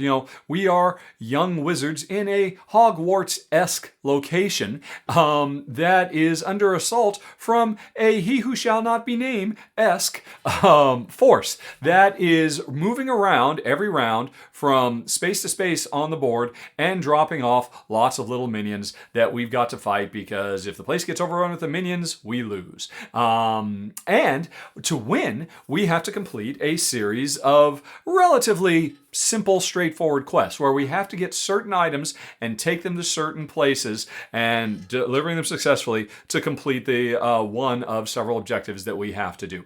Now, what we actually do from turn to turn, again, is very pandemic-y. We've got a certain number of actions, and those actions can be to move from place to place, to pick up items, to use items, to drop items off for other people to pick up.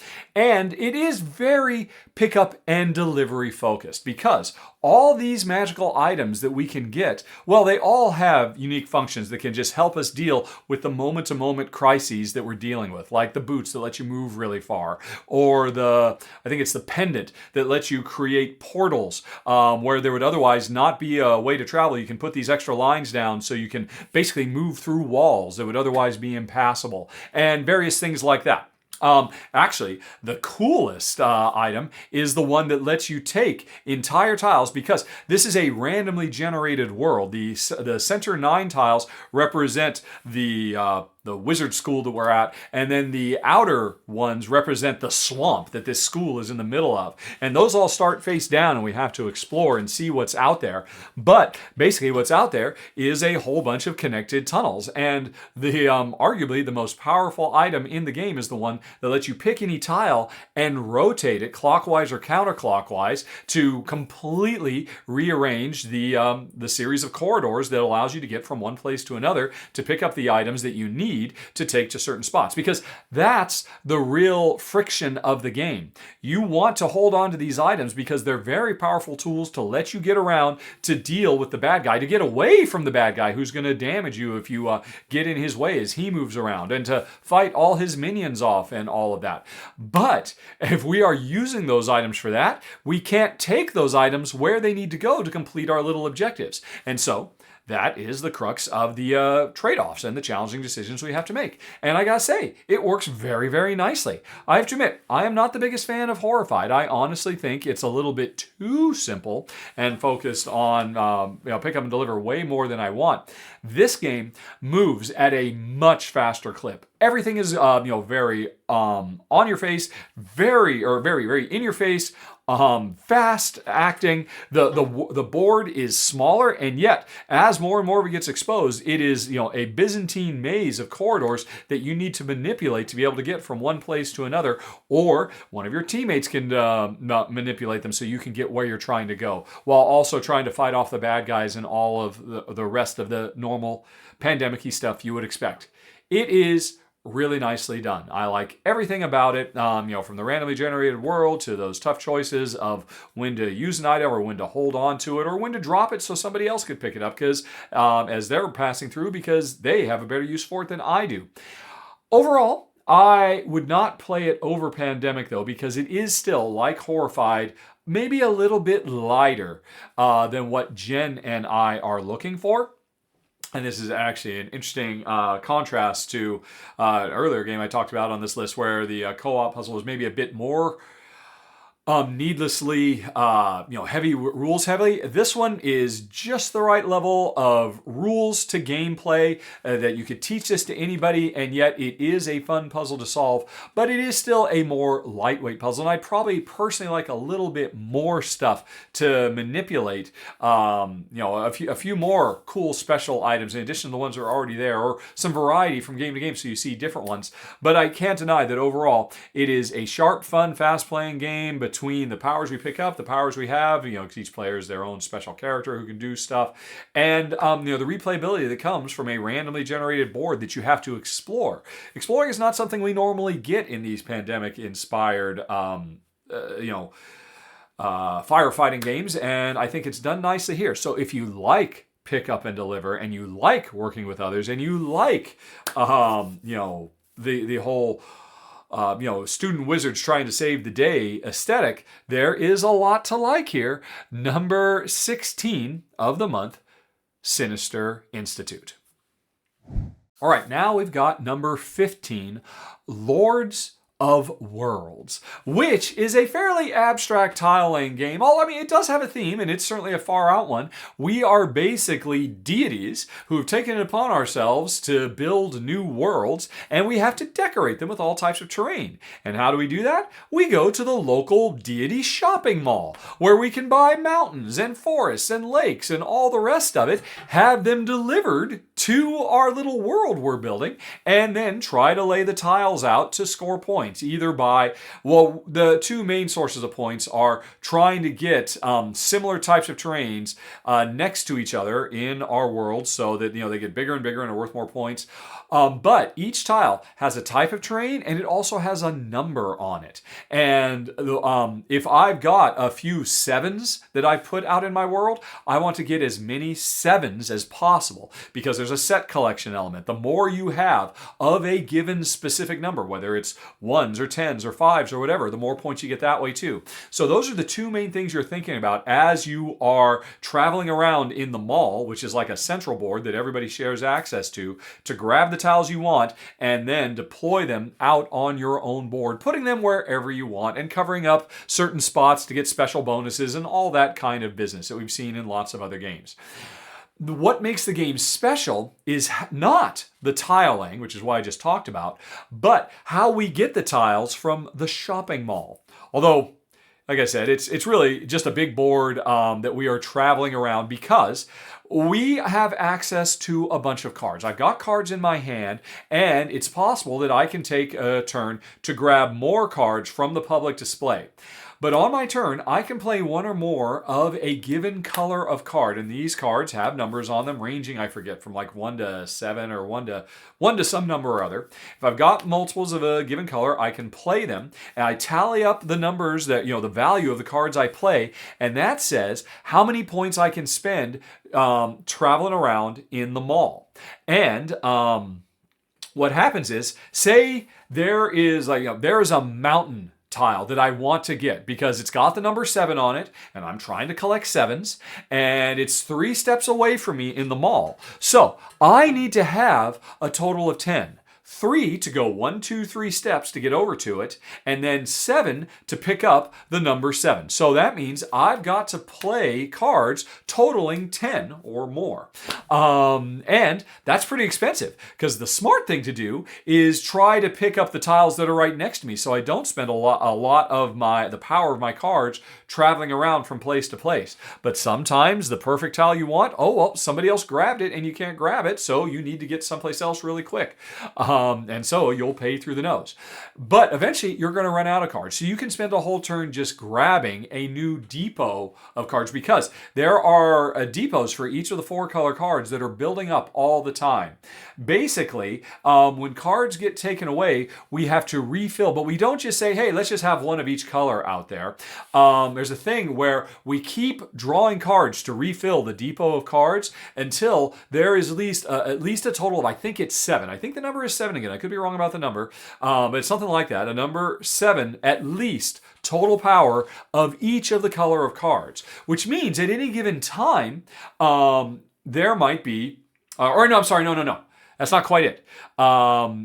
There can't be more than 7 of a given type of card. There has to be at least 1 card of each type out on the display. So what happens is we keep drawing cards and putting them on the display that players can draft from later until all 4 colors are represented, and there can't be more than 7 in any depot. So if there's already like a lot of blue cards out there and nobody's grabbed them yet, and I'm starting to refill and I draw some more blue cards, I either fill up the existing blue depot or I create a new one because the existing blue depot is already too full. So it's a really interesting randomized way that cards are constantly coming out to be available to draft, because you don't want to grab cards until you can get a big chunky bunch of cards. That all, because you only, in the same way you can only play cards of one color, you can only grab cards of one color. So when a depot fills up, that's going to give you either a lot of little cards that you can use strategically, or some really super big value cards, like that example I gave back where I needed to be able to play a total of 10. Well, and since these depots, generally speaking, don't fill up much higher than 7, when they do, because they can overshoot their targets, they become very juicy things to grab. So, splitting your time between either grabbing more cards, because that's your turn. You're either going to grab cards or play cards to grab and place tiles. And that's what you're going to be switching back and forth between doing. And it's a challenging little puzzle.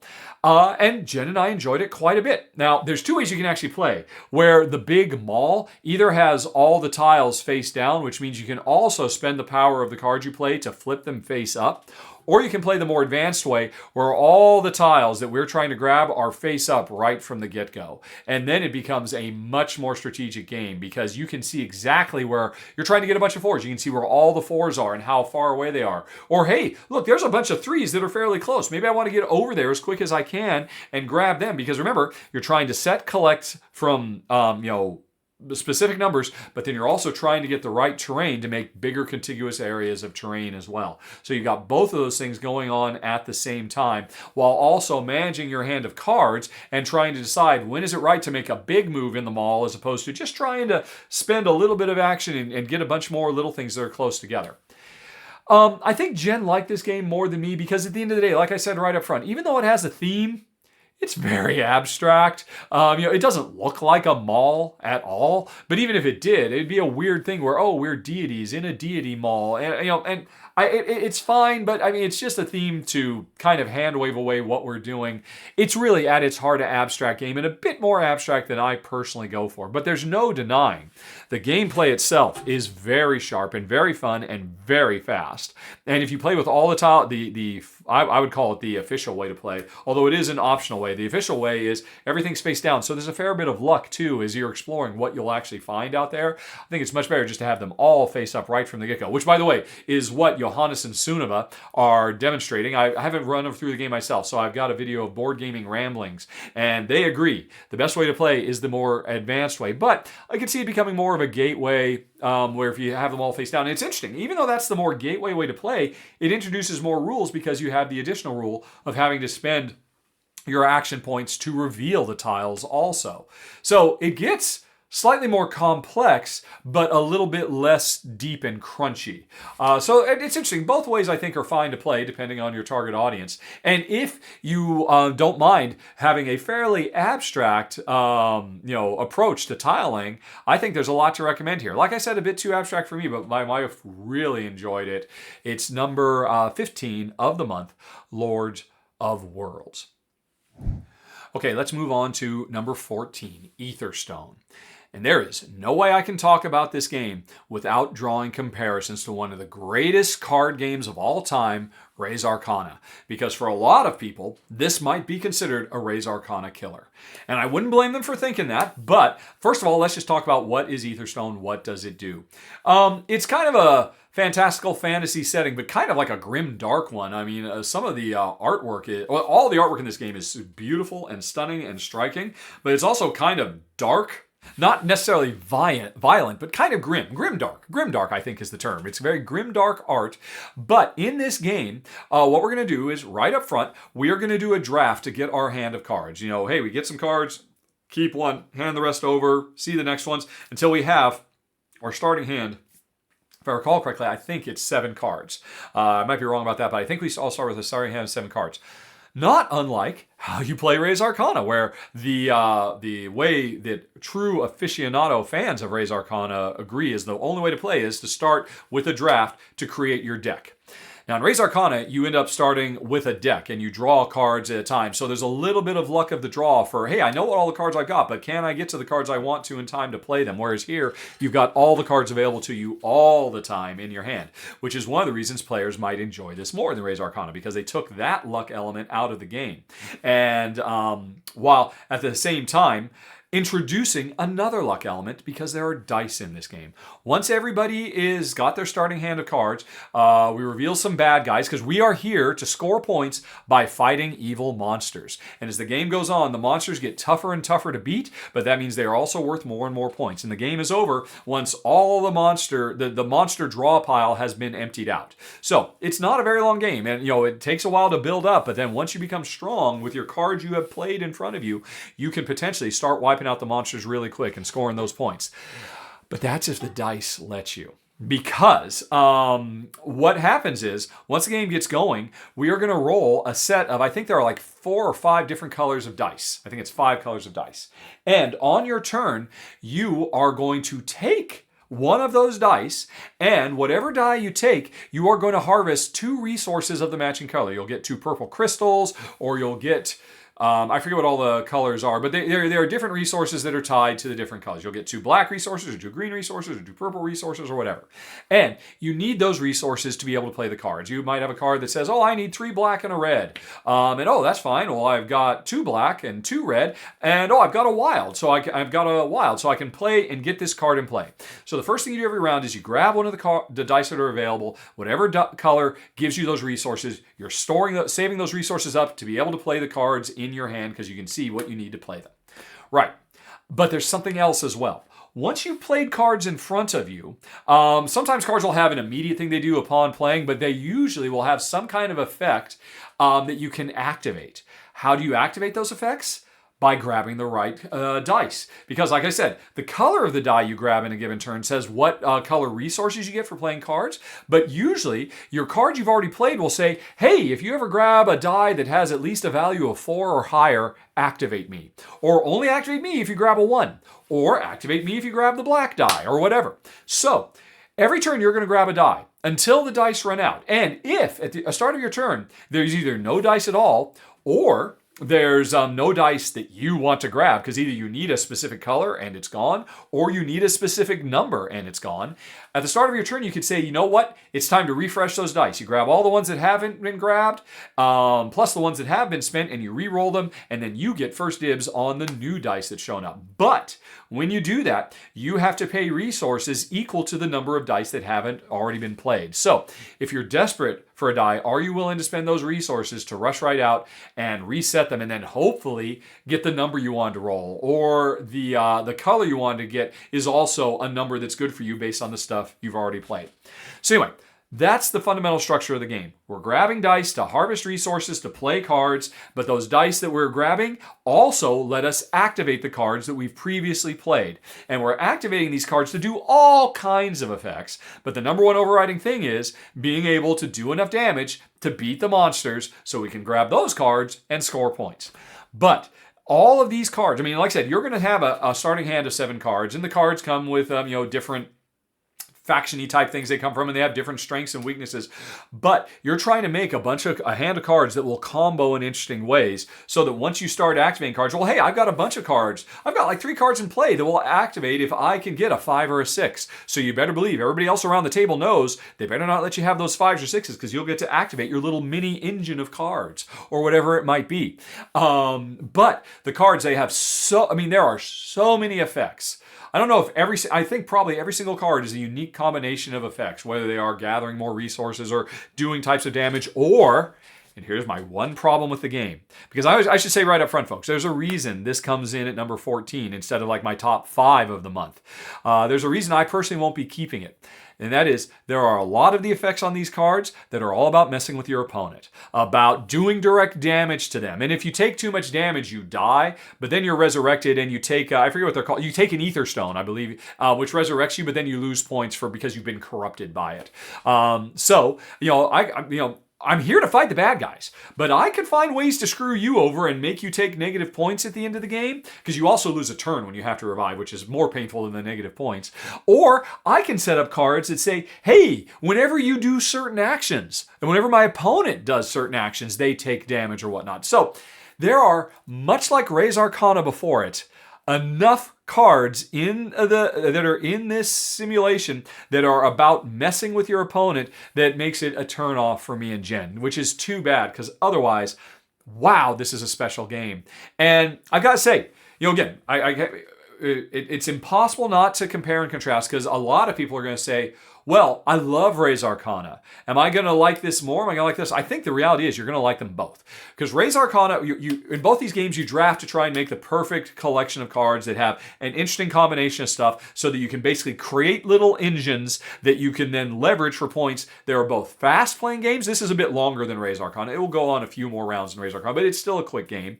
They both have randomness. Res Arcana has it in that after you get your deck of cards, you have to shuffle it, and you got to draw those cards, and maybe the card you really want right now is at the bottom of the deck, so you're going to have to work to get to it. Whereas this game, you've got all the cards available to you, but will the dice give you what you need? But then, instead of trying to fight or capture relics in Res Arcana, and you'll get all the resources for it, you're trying to fight bad guys. So there's a lot of overlap between these two games. And the reality is, if you're happy with one, I believe you will be happy with the other, and you will enjoy them both, because they both offer the same super hyper fast play, really deep strategy of trying to get these different cards comboing together, the public goals that everybody's chasing after, the tiny ways that you can just stick a knife into your opponent and slow them down and mess with them, if you like that sort of thing, and then finally, some random element. They just do it different.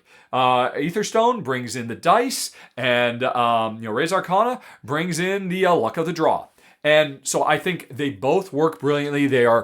I'd almost go for to say they are both equally good, because they're both doing the same thing. They're just doing it in different ways. And if you love one, I'd say it's almost guaranteed you're going to love the other, and one is not going to replace the other, but one is going to supplement, because you get the same vibe in either game, but sometimes you feel like dice. If anything, I would say Res Arcana is probably more strategic, and Etherstone is a little bit more tactical, but because the dice are just resetting, whereas once you set yourself up in Etherstone, and there's like the preset drafting of the big power tiles and all of that, whereas Etherstone, the dice give you what they want, and if they don't, you got to find a way around that. So it's a bit more strategy, a bit more tactics, but both are excellent. And I would keep both of these in my supply or my collection as a deep game with tons of replayability and so much strategy and a little bit of randomness. If it weren't for that little bit of, I just really screwed you over. Yeah, I'm going to build an engine that's about slowing you down rather than building myself up. So neither of them work for me. But I think if one works for you, the other one will too, and you owe it to check it out. Res Arcana fans, check out Etherstone. For you, it'll probably make much higher than it did for me at number 14 of the month. Oh, and before I go, thanks to Brothers Murph for putting up a really good-looking video. Link for their video so you can see them playing through it. They are hilarious to watch. If you never checked them out before, is down in the show notes below. Highly recommended. Alrighty. Again, that's number 14, Etherstone. Right. So let's talk about number 13, Alice Through the Looking Glass. And this is another roll and write, and both my wife and I really enjoy roll and writes. There's just something that's so nice about the tactile feel of actually making your decisions and then committing them to paper, and then you're committed. These are not just tokens, I want to pick it up and move it someplace else. Although, of course, there are erasers if you need them. But, there's something more meaningful and impactful about a roll and write, because generally speaking, once you've put it, especially if you're playing with pens, that's the real way. Real roll and writers play with pens, not with pencils. But regardless, there's just something so fun about them, and especially if they come up with a fun way to integrate the theme, and they really did here. This is basically set, of course, in through the Looking Glass, and we are basically stuck, if I recall correctly, in the Mad Queen's maze. It's a big hedge maze, and on your turn, this is a bingo style roll and write, where there are 3 stacks of cards. And we see the backs of all these cards, and on each of the backs, we see 2 different polyomino shapes, or a polyomino shape and the white rabbit. And whoever is the lead player picks one of those 3 cards, knowing that on the other side, there's going to be one of the 2 things. And they're all Tetris shapes. So it might be, hey, there's the Tetris T or the Tetris L. Or I look at it and say, oh, it's the Tetris S, or it's the rabbit. Now, so I pick one of those, and I pick it hoping, oh, I've got the perfect use for the S. I pick that, I reveal it, oh, it's not the S, it's the rabbit. So that's the interesting thing, that everybody, after I pick one of those 3 depots and reveal, I knew there's a 50-50 chance of getting the card I wanted. Maybe I got it, maybe I didn't. But whatever's on the other side of that card that I reveal, everybody then draws that shape on their own little piece of paper that represents the maze that we are trying to explore.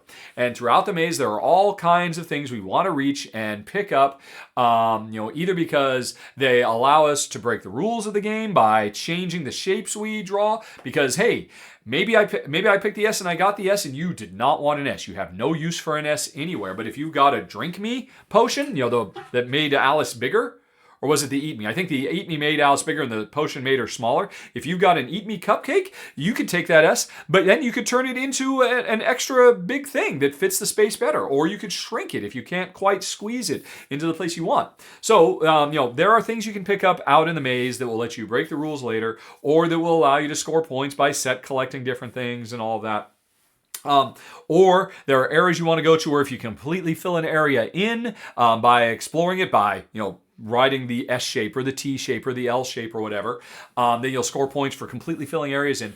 But the most important thing you find as you're filling in all these areas by, drawing in all these Tetris shapes wherever you want, just expanding from where you've previously been, there are mirrors, there are looking glasses. And when you hit one of them, what happens is you, after you're done with your Tetris shape, you flip your entire piece of paper over, and on the back side is the mirror of this maze you're in. And now you're in a completely different maze with completely different things that you're trying to collect and score. There are some things that are consistent on both sides, but each of the 2 sides of your piece of paper has different ways to score different things. But the coolest part is that after you're done, after we've basically gone through all the cards that say what shapes we're drawing, we take our final piece of paper, which we score on both sides, we actually fold it over, kind of like the old Mad Magazine Mad Libs, to bring the 2 scoring sheets from each side together to be one big scoring sheet. Because what you do on one side of the looking glass affects what you do on the other. You're trying to collect flamingos on one side, and on the other side, I think it was hedgehogs. And at the end of the game, you will score for either the flamingos or the hedgehogs, whichever you did worse on. Meanwhile, on both sides of the hedgehog, there's roses. The number of roses you got on one side of the maze, you multiply that by the number of roses you got on the other side of the maze. And so, you're trying to do equally well on both sides, and there are multiple looking glasses. You can jump back and forth from both sides of this throughout the game. And that's really cool. And it is very fun, and it is delightful. Oh, and I mentioned, instead of Tetris shapes, you might have the white rabbit. What happens is, when it turns out to be the rabbit, it's not always the white rabbit. It's usually the green, the red, the yellow, or the blue rabbit, which means you can make any Tetris shape you want, but it must be only in the green, the yellow, the blue, or the red section, and it can't overlap any other section. So you've always got to be thinking in the back of your mind, you never know when somebody's going to find the rabbit, and oh crap, I haven't even made it over to the green section yet, so I miss out on using the green rabbit or whatever. If you find the white rabbit, you get to make any Tetris shape you want in any location you want. So that's pretty cool too. So, There's a lot of stuff, including maybe the most important thing, or the second most important thing, other than the two sides of the paper. You have to kind of pay attention to what you're doing on both, because that's how you do scoring. On the second side of the paper, there are, what are they? They're teacups. And if you collect enough teacups, you can fill them with tea, which basically means there are additional cards that are available that are either worth points or give you some special ability, or both. If they give you a special ability, they give you less points. If they give you more points, it's a weaker special ability. And we are in a race to get those, because these things can be super powerful, game-changing powers. Like one of the most important ones, like one of the ones that I know, right now I haven't done a run-through, so I'm showing you Board Games James's run-through. Link for it down in the show notes. It's a great run-through. He did a great job showing it off. And I believe James, in this run-through, picked up the power that said, hey, whenever I'm picking a card, I pick whichever I want it to be. I never even flip it over to find out what it said on the other side. If there's an L and a S, I can force it to be the S, and I have total control over what it is. So there are really cool special powers that's a game changer, and there's a bunch of them. And every time you play, there's going to be different ones or a different combination of them available. And so if you get to the other side and you can collect teacups really quick, you can get those powers. But those powers, as impactful as they are, they may not be very many points. So do you focus more on them, or do you focus on the more roses so you can multiply your roses and get a huge? If you get 5 and 6 roses, that's huge. Or if you did a lot of flamingos on one side, you better get a lot of hedgehogs on the other. But you've got to be able to find a way to be able to switch back and forth. It's neat, it's fun, it's very thematic, and Jen and I enjoyed it quite a bit. It is a bit more lightweight. These days, I think we're really enjoying the super heavy, super crunchy, and this is more kind of like a gateway. This is a very family-friendly roll and write, which I would happily play anytime. There's just nothing bad about it. And it's so satisfying at the end to take it. I mean, if you watch James's video, you can see at the end when they fold it up and tally their final points. It's just smart. It's just clever. It's nicely done. It is number 13 of the month, Alice Through the Looking Glass. Now let's talk about number 12 of the month, Kinfire Council with the Winds of Change expansion. Because I've already covered Kinfire Council, I think maybe a couple of years ago, or maybe it was last year. There'll be a link down in the show notes if you want to go watch the run-through that I did with Alex of the prototype, which you can see on screen right now. By the way, I should say, it was a prototype I ran through. The final version of the game looks so much better. The production value is phenomenal. You actually use the inserts of the game to make the map of the city board, 3-dimensional, because the rich people live at the highest part of the city and the slums are where the lowest part is. Just gorgeous. And players, instead of just having their workers being discs labeled A through E, they're actually real characters with names and stuff like that. Everything about the final version of the game, the production is spectacular. But what was really special about Kinfire Council, originally, was, even though it was a competitive game where players were doing worker placement to be members of a city council of a fantasy universe, and trying to meet the needs of the people to score points, while also trying to affect the laws of the game in their favor and not in favor of their opponents, while also dealing with a faction of whatchamacallit, they're not the druids, the cultists, the evil cult, which is trying to take over the town and is trying to make good with the people and if we don't meet the needs of the people, the cult will, and they become more popular. And if the cult at the end of the day scores more points than any other player, then players lose, except for the player who got in best with the cult and was able to manipulate the cult to their benefit. The original game was a very, very clever worker placement with lots of worker placement spots, lots of variability with you can level up your workers and give them special powers, all kinds of stuff. But I'm not here to talk about that. I've talked about that in Rounds Up previously and in the original run-through. I've now gotten a chance to play it with the Winds of Change expansion, which does several things. Most importantly, optionally, if you want it, turns it into a cooperative game. And wow, this so elevates the experience. And I don't know that I would ever want to play it competitively again, because at the end of the day, the basic game played competitively, it is a Euro-y style worker placement game, but man, it is so interactive. And there are definitely ways you can kind of indirectly screw over your opponents by voting in laws that hurt them or, set them back and put you forward and all kinds of stuff. And, players create opportunities for each other, but there are opportunities to stifle your opponents. And heck, you can even turn against the other players and actually try to help the cult win if you think that's going to suit your needs best. And so it was very, very clever. It wasn't a semi-co-op. It was a full competitive game with one winner, but it was maybe just a little bit more friction between players than I liked. So getting to play it cooperatively is great because now we are all in the same boat. To win the game as a co-op, we as players have to, each individual player has to score more points than the cult, which was already challenging in the basic game because it's possible the cult could score a lot of points and change the in-game parameters. But now, in the co-op game, the cult is even more dangerous because in the original game, every round, 2 new laws show up at the start of a round. And the game takes place over, 5 rounds, if I recall correctly? And so those 2 laws, everybody knows throughout the round that while you're doing all your other stuff, harvesting resources and building buildings that other players can use to help you and fighting the threats the city faces and meeting the needs of the people and upgrading your workers and all the stuff you could do, you were also trying to put votes on the law that would benefit you the most and your opponents the least. Now, we see those 2 laws come out, and it's pretty obvious that, that's going to benefit you more than me, but that's okay. Let's make sure that law happens because we're in this together. And you need that to happen because it's good for your strategy, and I'll pursue some other strategy somewhere else. But now, here's the thing. Every round, a third proposed law comes out, and it was proposed by the cult.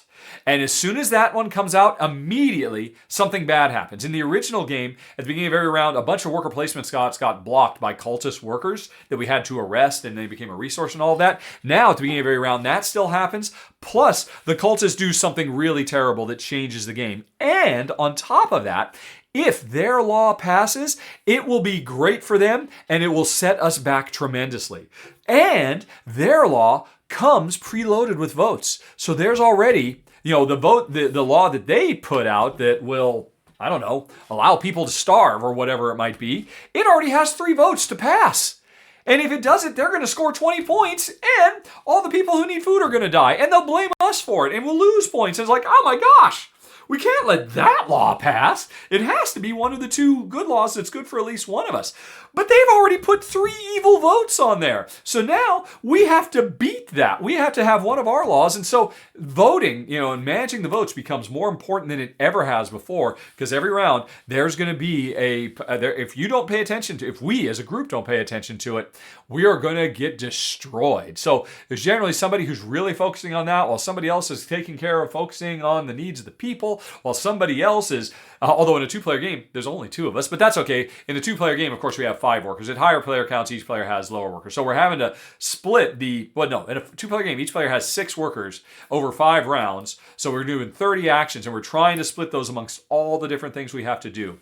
And while the cult was an annoyance before, now it is an active threat that will destroy us. But the gameplay is still the same. You could watch my run through of the original game and see the goods conversion and the investment in your workforce and upgrading the city and all of that. And you could get a sense. And now just imagine there's another player who everybody has to score more points in, and that other player is truly evil, and you'll get a sense of it. And it works great. There's other elements in here too. Like one is that there are new actions you can do. In the same way in the base game, the buildings could get upgraded so they become more powerful. Now they can be completely rebuilt and get completely different powers. And the fun thing is, if that happens, if you change the local inn to, I forget what it changes to. Do you change it to a wizard tower? And so it does something completely different and changes the feel of the game because the old tavern we used to go to is gone. It's replaced by this wizard tower or whatever.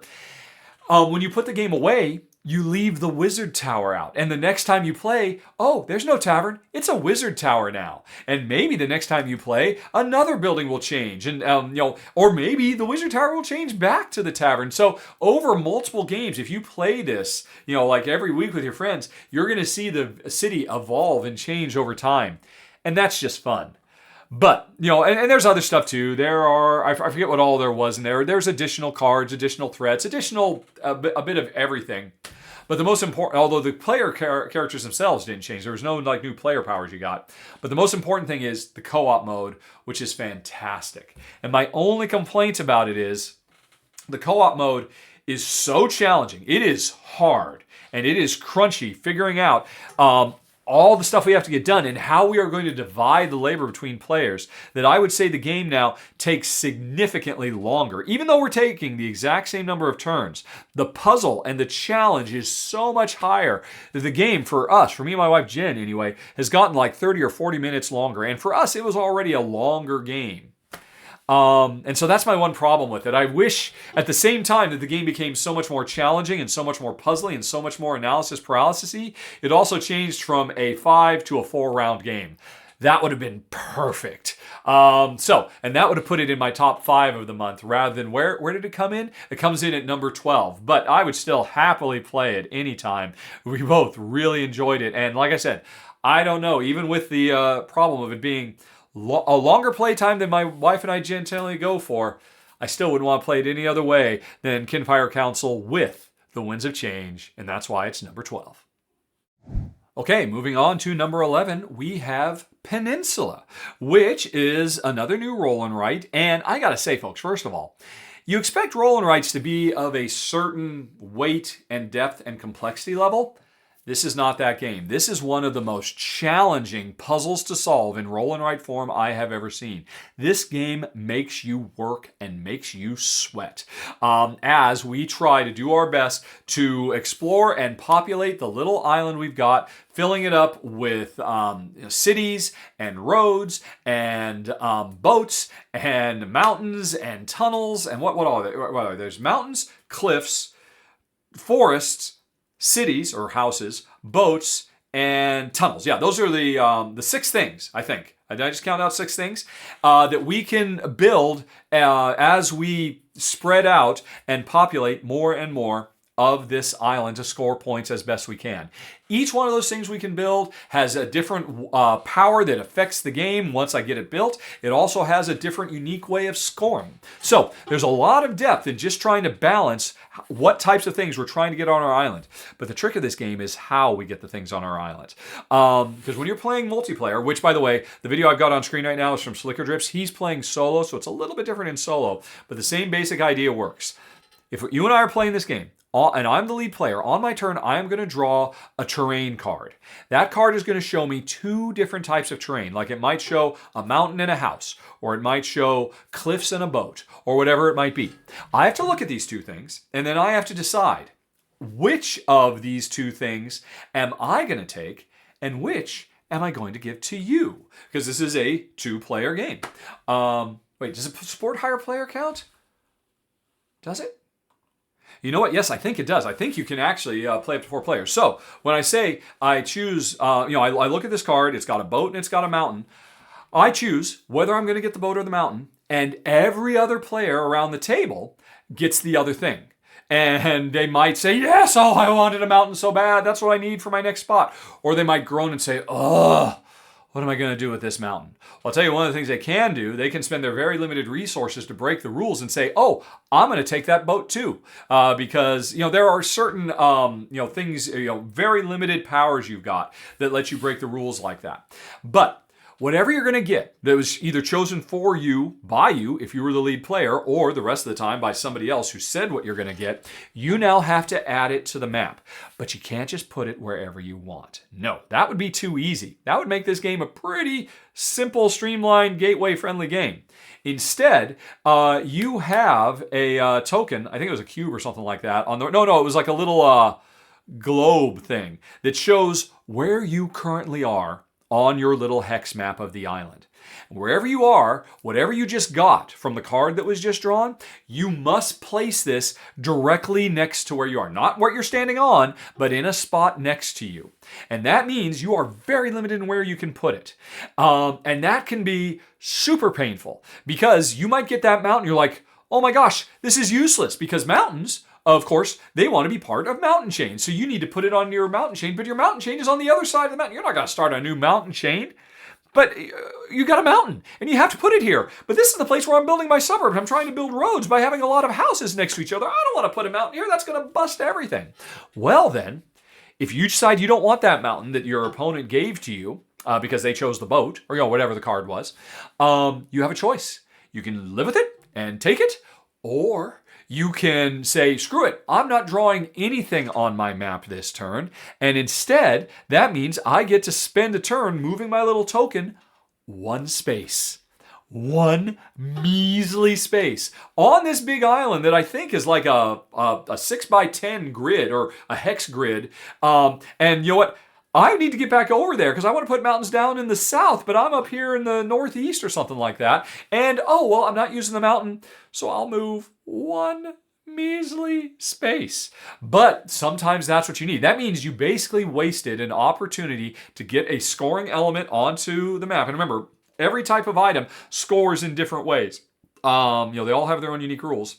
But now you're in a position where on the next turn, you could put an item right back where you're just standing because you can't build an item where you are. Or you can get closer to what you're doing. But now here's the trick.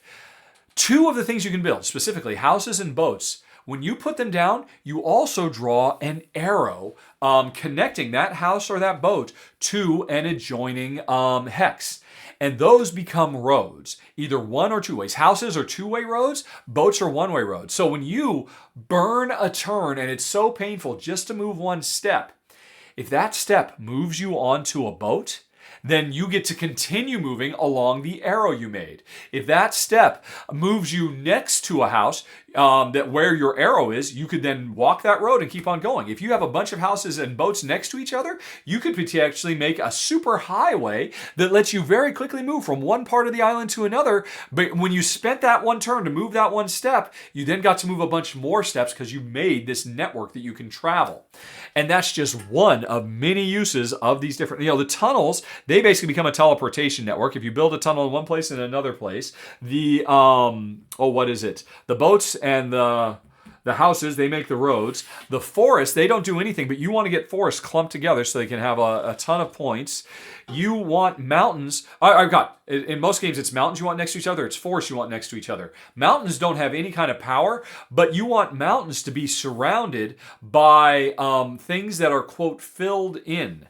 Because whenever you draw these trees or these houses or these boats or whatever on the board, you draw them in hollow. Empty. And if you can complete the objective, the little mini objective for whatever that thing needs, you then get to fill it in so that it can start scoring points for you or scoring points for things it's adjacent to or whatever it might be.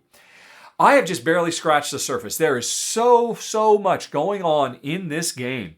Never mind the fact that every time you play, there are going to be a set of objectives, or not objectives, landmarks, that if you can move onto a space with a landmark, you can unlock a one-time special use thing that would let you teleport around or activate other powers or all kinds of things, but you only get to use it once.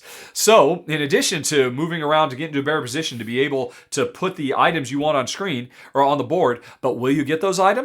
Well, it depends on what the card says and what your opponent does for you. Or there are places you have special powers that let you you can use your boot and move really far. If you do multiple objectives, because you also, as part of setup, have 6 different objectives that you're trying to put things in different. Like you want a house and then you want 2 non-houses and then another house in a straight line, or you want trees in a little triangle, or you want mountains in an S shape. Every time you play, although it's not you want mountains in an S shape, you want something in an S shape. Because if you can make any of these things in the S shape, then you can score that objective. But if you did it with houses, if you put houses in the S shape, then you can't use houses to score any of the other objectives. And that might be too bad because an S shape is one step away from a triangle, and it'd be very easy to get that triangle with the house, but now you can't because you used it to score the other thing.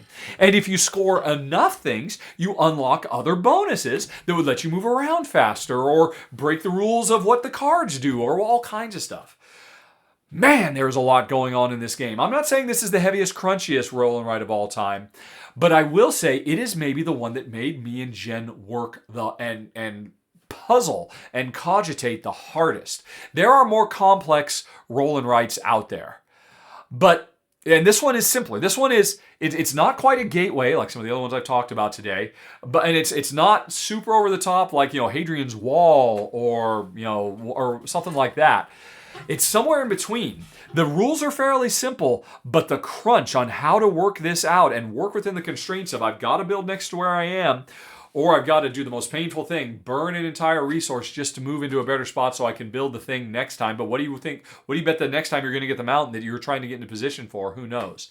This game really makes you work, really makes you compromise nonstop. And it is a super challenging game. One of the most challenging, I think, worker placement games we've ever, not worker placement, roll and writes we've ever played. I would almost say it's maybe too challenging because it can be frustrating. You can really find yourself in a bad way and like, oh, well, it's my own fault. But yeah, I couldn't anticipate exactly what those cards were going to do. So that's why a key to winning this game is being ready for anything those cards might throw your way because, heck, in a two-player game, half the time they're under control of somebody else unless you can break the rules because you've got the right resources. It's a really impressive game. Both Jen and I enjoyed it quite a bit, even if it did make us sweat till we bled. It is number 11 of the month, Peninsula. And now we're moving on to number 10 of the month, Crops, which is a surprisingly deep little card game where we are trying to build up a grid of cards that represent crops that we are trying to grow in our little unassuming garden. And wow, this game doesn't seem like too much at first glance, but it will surprise you with just how deep it goes. Here's the basics. You are trying to create columns of different types of crops by... Well, actually, I should say, the first thing you do on your turn is you got some crop cards in your hand already. There's a market of crops. The first row of crops, the first thing you have to do on your turn is swap a crop card from your hand with one of the ones that's on the table, whether you want to or not. So that already puts some pressure under you, like you hope to grab the one that somebody else just put up there because they felt they didn't need it and it's perfect for you because of what it grows or the configuration of icons that are on it or whatever. So you must do a swap, thereby giving something up, hopefully something you don't like, but also hopefully something that somebody else doesn't like that you just put out there for him and take something else. Then from the second row in the market, you draw one card and add it to your hand. So every turn you're getting one new card. But then right after that, you are going to play a card from your hand. So you're always keeping the same number of cards in your hand out to your grid in the standard way you expect cards to play, from a grid expanding from wherever you already built and stuff like that. In addition to that, in the market, there are objective cards. And every turn, you can grab one of the objective cards and put it either at the top or the bottom of one of your columns. And each one of these objective cards has one way it scores if you put it on the top and another way it scores if you put it on the bottom. And that's pretty much it. That's how you play the game turn after turn as you continue to build up to make the perfect garden. And at the end of the game, you score. Now, how do you score is where the rubber hits the road. Because, of course, you're creating objectives for yourself. Like, have this particular combination of crops in this row, or have this particular combination of icons in this row. I'm sorry, not row, column. And you've put out a bunch of these things, and you've put them there. So it's your job to actually fill them up. You have no one to blame but yourself if you find that suddenly hard to complete that objective. And also, of course, you want to have an objective on the top of a column that kind of coincides and combos well with the objective that you put at the bottom of the same column. So there's a lot of puzzliness to that right out of the gate. But then there's the cards themselves, which you can see on screen right here. I'm showing you the Board Game Geek in Focus video that's put together by the Brothers Murph. These are always great little quick videos that summarize the game really quickly, and they're very nice looking too. So anyway, each one of these cards has a wax seal on the top and the bottom in one of the, I think 4 different colors of the game.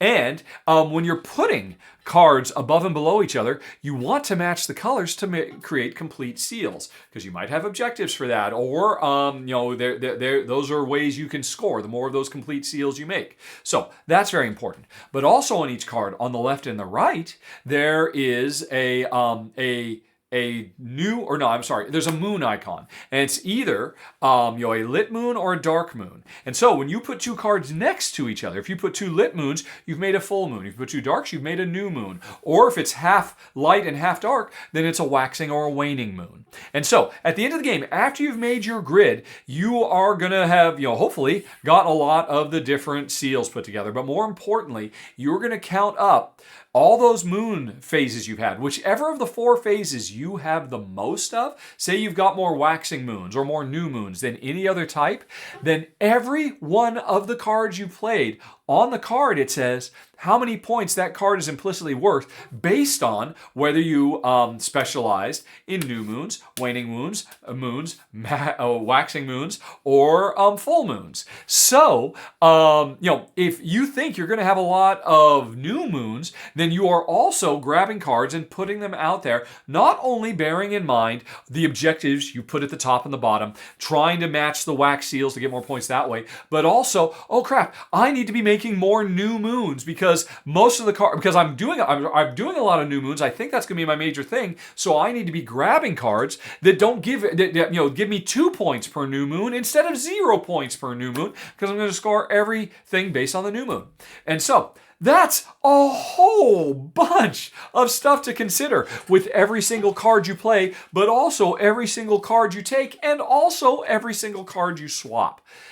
Like I said, this game is crazy crunchy in the best way, and both Jen and I enjoyed it quite a bit. It's pretty quick and easy. It will really put you through a ringer, but if you like super crunchy games like we do, that are fairly simple on the rules, but just give you so much to concentrate on, this one might be a little bit on the upper end because the rules are so simple. This is an elegant game, but wow. The amount of time my wife spent analyzing every single card, first for the draft, and then first for the swap, and then for the draft, and then for whatever she's going to play, and then for whatever objective she was going to grab.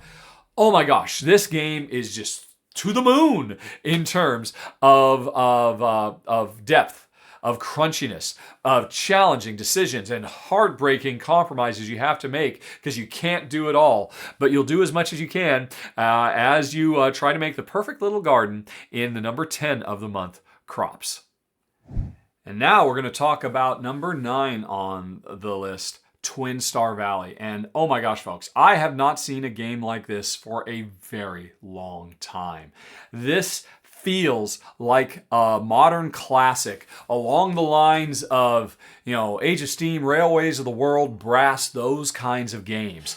But unlike those types of games, which are big, monstrous behemoths, table-devouring games that take hours and hours and hours, this is a fast, elegant little game of route building, resource harvesting, and contract fulfilling delivery stuff that, again, feels like it could have come out 20 years ago, and it would be the kind of game that today people look back at as one of the all-time greats.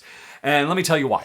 Here's what we're doing in this game. On our turn, we have a big grid of actions. The grid is bigger if you play at a higher player count. If you play as the 1 or 2 player, oh, by the way, this game has an excellent solo mode, which is what I'm showing on screen because I did an exclusive run through for backers of the show at patreon.com/Rahdo if you want to see it in action. But anyway, I've also played it as a 2-player with my wife, Jen. So there is this grid of actions. And on your turn, you're going to take one of your action discs and place it on one of the actions on this grid adjacent to the discs you placed on a previous round. So it's kind of like every turn, you're going to continue to extend a snake of action discs, doing the next action, the next action, the next action, the next action.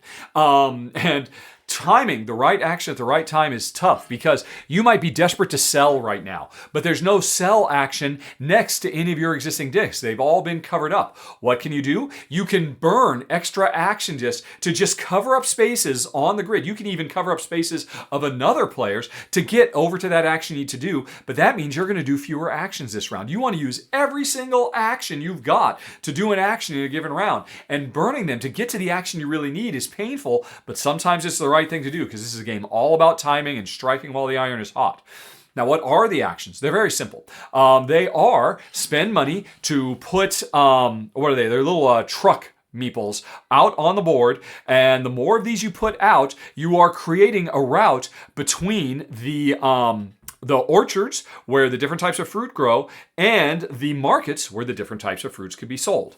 You can either, if you do a build action, you can either put another truck or two out, depending on if you invested in certain upgrades and how much money you have to spend and all of that. Or you can build a market in one of the market spaces so that fruits can be sold. Because by default, the fruits can't be sold at the market until somebody actually claims a market and declares this is a market that specializes in apples or grapes or whatever it might be. So you could be building the markets, or you could be building the network to connect those markets to the groves that are out there, right? Or you could be refilling the groves.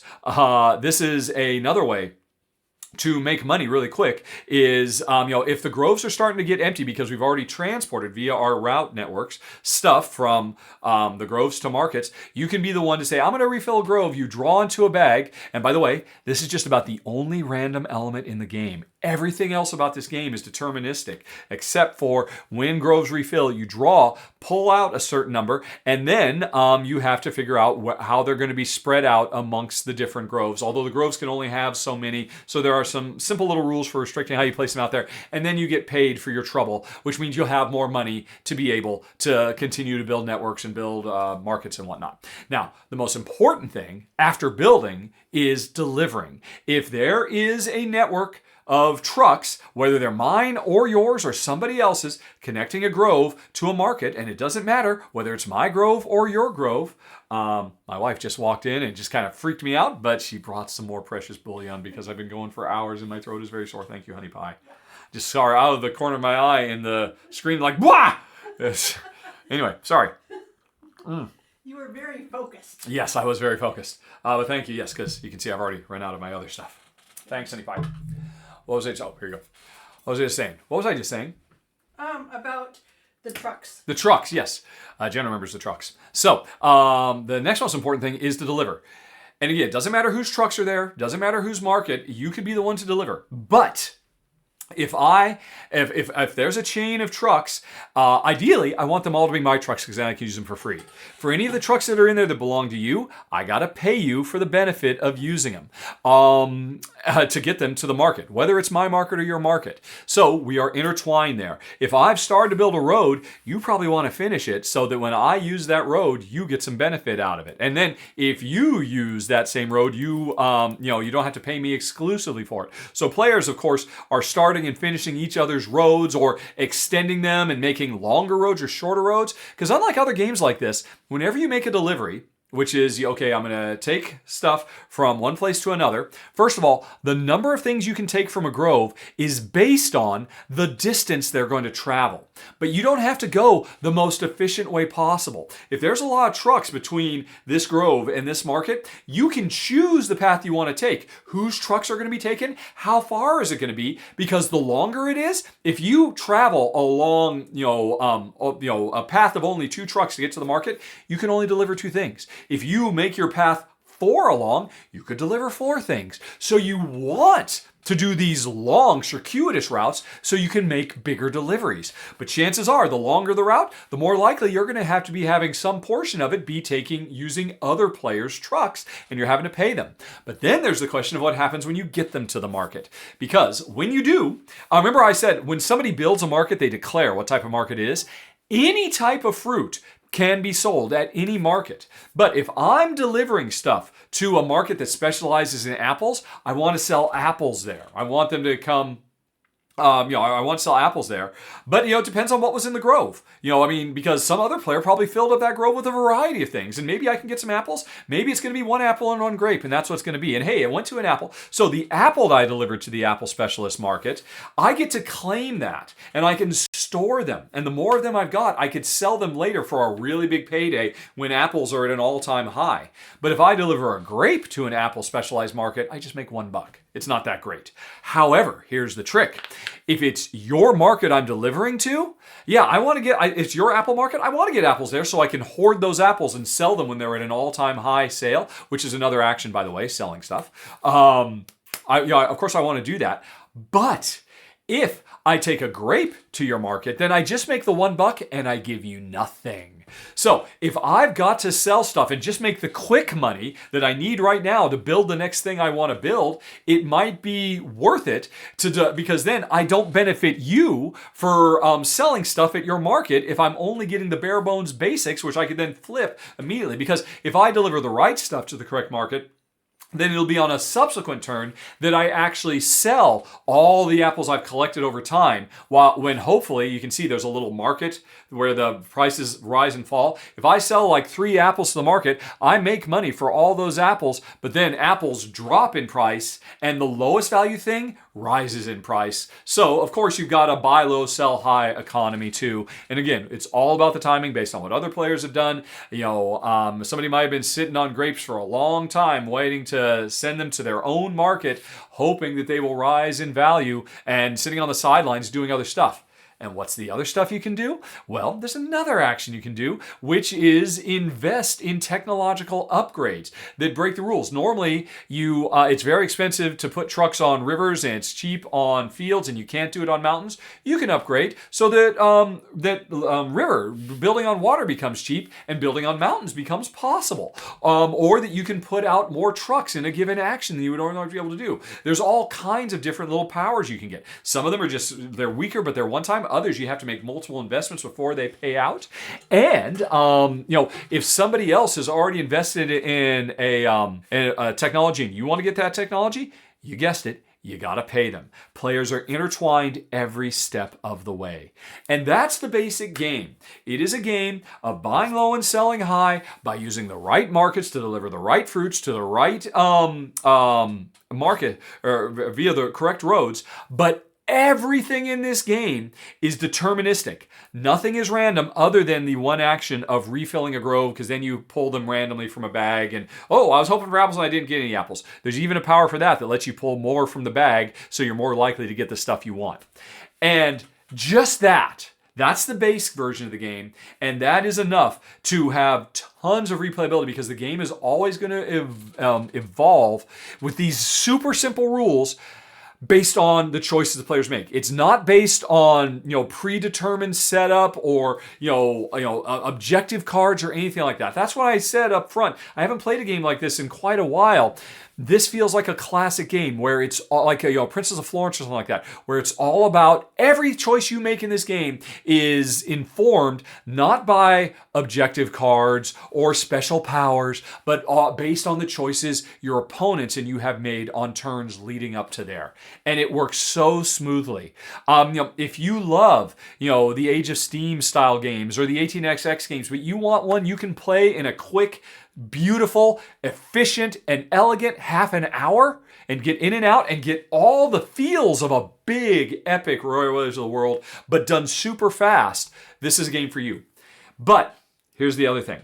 If you say, well, yeah, you know what? I don't know if I like those sandbox games that are, the classic, style of play. I like the more modern play where it gives me a little nudge. It gives me a little, it's not just do whatever you want whenever you want and just respond to the evolving world that replicates the realities of players intermeshedly competing and yet building off what each other has done. That's the beauty of this game. Some people don't like that. I'll be honest. I kind of have a hard time with that classic play too, because I need that little nudge. I need special powers. I need objectives. And if you want, they're here for you, because the game also comes with an advanced module that then puts contract cards on display. And then all of a sudden, the game is a race to complete those contracts. Be the first to make a delivery on a 6-truck long route, or be the first to build a certain number of things, or to restock trees, or whatever it might be. Some of them are all about long-term investments in being the first to build a certain type of thing. Other ones are just about be the first to do a specific action, which is usually, if it's going to be worth points, it's a hard action to do, and you probably spent several turns building up to be able to make it happen, but other players might be able to do it ahead of time. Now, when you're playing with that mode, which is the only way I'd play, you can only score one of them per turn. Even if you completed an action that lets you do multiple things, then you got to pick which of these you're going to do. And the key to winning is plotting a course, knowing, okay, I'm going to try and do that, But if I see somebody else is going to do it before me, I need to pivot and focus on a different contract instead, because those become, normally in the base game, it's just whoever has the most money at the end of the game wins. Kind of like real life. But in the advanced game where you've got the contracts, which gives you that more modern feel, for players like me who appreciate and respect a true open sandbox game where every decision you make is 100% an evolution of every decision that came before it, I need that little extra, and I think the designer, David Oslus, I should say, by the way, the designer artist, and this game is gorgeous. Oh, it's got such a pretty table presence. David is a very talented artist, in addition to being a talented designer. I needed that little extra, and I think David was smart to recognize that while the game doesn't need it, because it used to be, this was the way games were. Back in the early days, back in the aughts, back when Reiner Knizia reigned supreme, and it was all about auction games without any kind of predetermined value. Players determined the value of everything. This is like those classic games of yore that are classic and remembered fondly for a reason. But if you're like me and you need a little bit of the modern, David gave us that as well. And it doesn't compromise on all the elegant gameplay, but just gives you that extra little bit. And I love it for that. I think this game is fantastic. And also, not for nothing, a lot of times, these classic games really need to have at least 3 players to come to life for the best. Sometimes they don't even support 2-player gaming. I can clearly tell you, this game works great as a 2-player game. Also, again, great as a solo game. And I've got to assume that it works great at higher player counts too. This is something special. This is something to be treasured. This is something that we don't see much of anymore. And if you're relatively new to games and you think games are a certain way, kind of if you're used to the modern vibe and feel of Euro games, I think you owe it to yourself to experience this, to see what came before. In the same way, if you're a movie file, you've got to go watch Citizen Kane someday. You just have to. And, if you can't quite get to some of those old classic games because they're too long or they're too hard to get or they don't feel modern enough, they look a little outdated and, the graphics aren't, up to date and all of that, well, this is a way to have your cake, to have your classic cake, but then still make it feel like something that's modern and fresh and new too. I am super impressed by this quite a bit. It's number 9 of the month, Twinstar Valley. And now let's move on to number 8 of the month, Tir na Nog. And folks, we're getting into the really great stuff now. I have wanted to play Tir na Nog for, ever since I moved to Ireland, because this is a game, a fairly abstract game, granted, but a game all about retelling real Irish myths and legends and turning it into a board game, because in this game, we are storytellers. And what we have to do is we have to travel to the other side, have encounters and adventures with all kinds of things, come back to the real world and tell our stories. And those stories end up being the stories of myth and legend in Ireland, which is now my new home, because that's where I live, in case you hadn't heard. And so, obviously, I've been excited about this ever since, well before I visited or moved to Ireland. But living in Ireland, I really wanted to play it, and I finally got my hands on a copy. And I gotta say, it was well worth the wait. Man, I dig this game. But how does it work? I've told you what we're doing. How do we do it?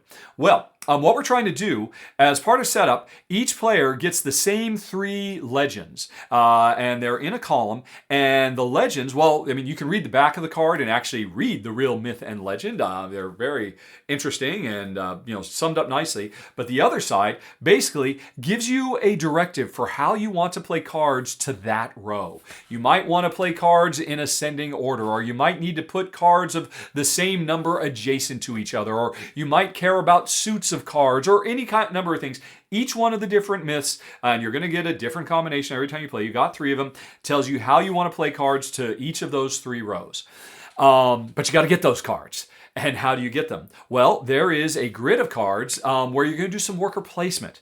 Taking turns, players are going to, and that grid of cards off to the side represents the other world, where you can send your worker or your storyteller and put it touching 2 cards. And that means that worker is going to come back having one of those two cards, bringing one of those two cards with them. That's the encounter they had on the other side. But here's the deal. If I touch these two cards and you touch these two cards, then both of us are in contention for that card that we're both touching. And we take turns putting our workers out, and then we take turns calling our workers back. And so you might have put those workers planning on getting certain cards, but then finding, oh, the cards you wanted, you didn't end up getting because somebody else got them ahead of you, and you bring different cards back. But either way, you bring these cards back, and then you've got to deploy them into one of the 3 rows following the rules of what the legend cards say. And if all that weren't enough, you aren't sure what kind of cards you're going to get, and the cards all have different numbers on them, which maybe matter. The cards have different colors, i.e. suits, which maybe matters, depending on the rules you got for how to fill up these rows. And the rows can only have so many cards unless you've got game breakers. And once you put a card down, you have to put them from left to right, and then they're in place. Again, unless you unlock game breaking rules. And by the way, a lot of these cards, in addition to a suit and a value, have game breaking rules on them that will let you pick things up and swap them or do all kinds of interesting stuff. Or change the value or change the color of cards, because I'll put this card here knowing it's going to break and I'm going to score no points from this row, but I know I'll get another card that lets me change its color later. And color is important too, because not only are we trying to get the cards, the correct cards into our hands so we can play them correctly in each of these 3 rows based on the strategies for these rows. But there's another universal one, which is we are trying to get, whether in the row or above and below, contiguous groups of the same color, because whoever has the biggest group of the most blue cards is going to score a sizable number of points. And, and the same for the yellow and the green and the red cards. So every card you grab, you're grabbing either because for one of 3 reasons, or because it has some special power you want, or because you don't care about it for the scoring of those, but because it's the right color to make a bigger contiguous group. And that's a lot. And the question whether you'll get those cards or not, but then how you'll place them knowing that you might change them later if you unlock the correct powers and whatnot. There is a lot going on. This is another very puzzly game where there's just some simple rules that are easy to follow. Although I guess the one thing that's actually kind of tough about this game is when you get that grid out, you might have a bunch of cards that have powers on them, and that's kind of hard to grok. Because there's so many powers and they're so powerful, but only situationally. So you've got to get the right ones at the right time, and it's tough. If there's a bunch of them out there to value, right, do I care about that? Do I care about that yellow 9? Or am I fine with that yellow 3 because it has that power on it? Because I need yellow to continue my big group of yellow. And that 9 would help with there's so much. But it's fast. It is a quick game of just nonstop crunchy decisions from start to finish. And then if all that weren't enough, it's drop dead gorgeous. And if all that weren't enough, it's got an expansion that adds even more depth and more crunchiness to it, which I haven't touched yet. I'm only talking about the base game now, and I cannot wait to try this expansion because it could make it even cooler. But I'm already very, very impressed by number 8 of the month, which, as you can see, Jen and I, we did a run-through for backers of the show. You can check that out on Patreon. Or if you remember here on YouTube, we had a fun time playing it, and it's everything I hoped it would be. It definitely lived up to my expectations. Number 8 of the month, Tir na Nog. Okay, folks. Wow, I have no idea how long we've been going. This has been a long one. Of course it is, because it's the end of the year. I was trying to get all these games played before I did my top 25 of 25, right? So I need to play all these to see how they'd rank and all of that. And here's the deal. Man, I talked about a bunch of games today so far, but the next bunch, my numbers 7, 6, 5, 4, 3, and my number 1, I have already talked at great length about all of these games in my top 25 of 25, the video that I put up on Christmas Day. And so here's the deal. If I talk about all these again, I'm just going to repeat myself. And I've already spent so much time on all this, and I already spent so much time on them just less than a week ago, putting them in my top 25, that I'm just going to blitz through number 7 to number 2, and then I'll spend a little bit of time on number 2, and then I'll number 1, because down in the show notes, or on screen at the end of this video, you'll be able to click. If you haven't already watched my top 25 of 25, why haven't you? If you watch this thing, then you love me doing countdowns of games, and I told you about the test 25 of 25. So I'm just going to very quickly go through the next ones. I'll just try to sum them up in a sentence or two because It is late. It is much later. My throat is sore. I am running out of my wife's bouillon.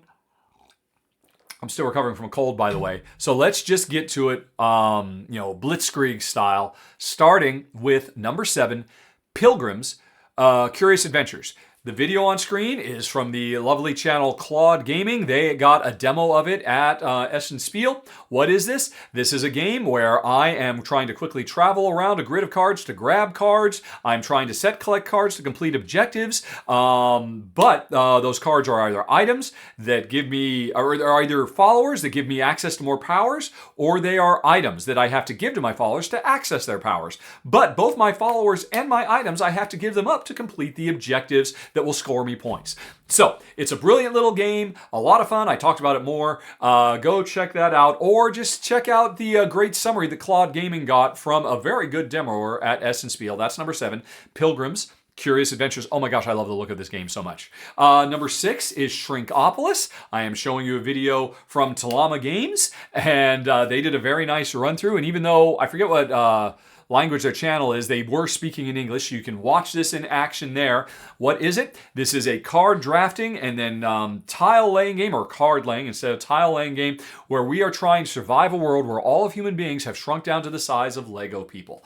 And so what used to be easy is now very hard, trying to find food and shelter and protection while doing entwined drafting, which is something I always love, but then getting those cards out on the table to harvest the resources we need to get more cards and score points, or to unlock special powers like scissors or glue, things that were every day, and now they are civilization building technologies we get for ourselves. But the most important thing is we can tame critters like ants and wasps and mice that will, we can share them. Because if I've got a critter I've tamed, on your turn, when you harvest some stuff, I can give you that critter to get to harvesting the same stuff. So even though it's a competitive game, we're all kind of intertwined in a lovely way, in a theme that I absolutely adore. Number 6, Shrinkopolis. Number 5 is Click-a-Tree.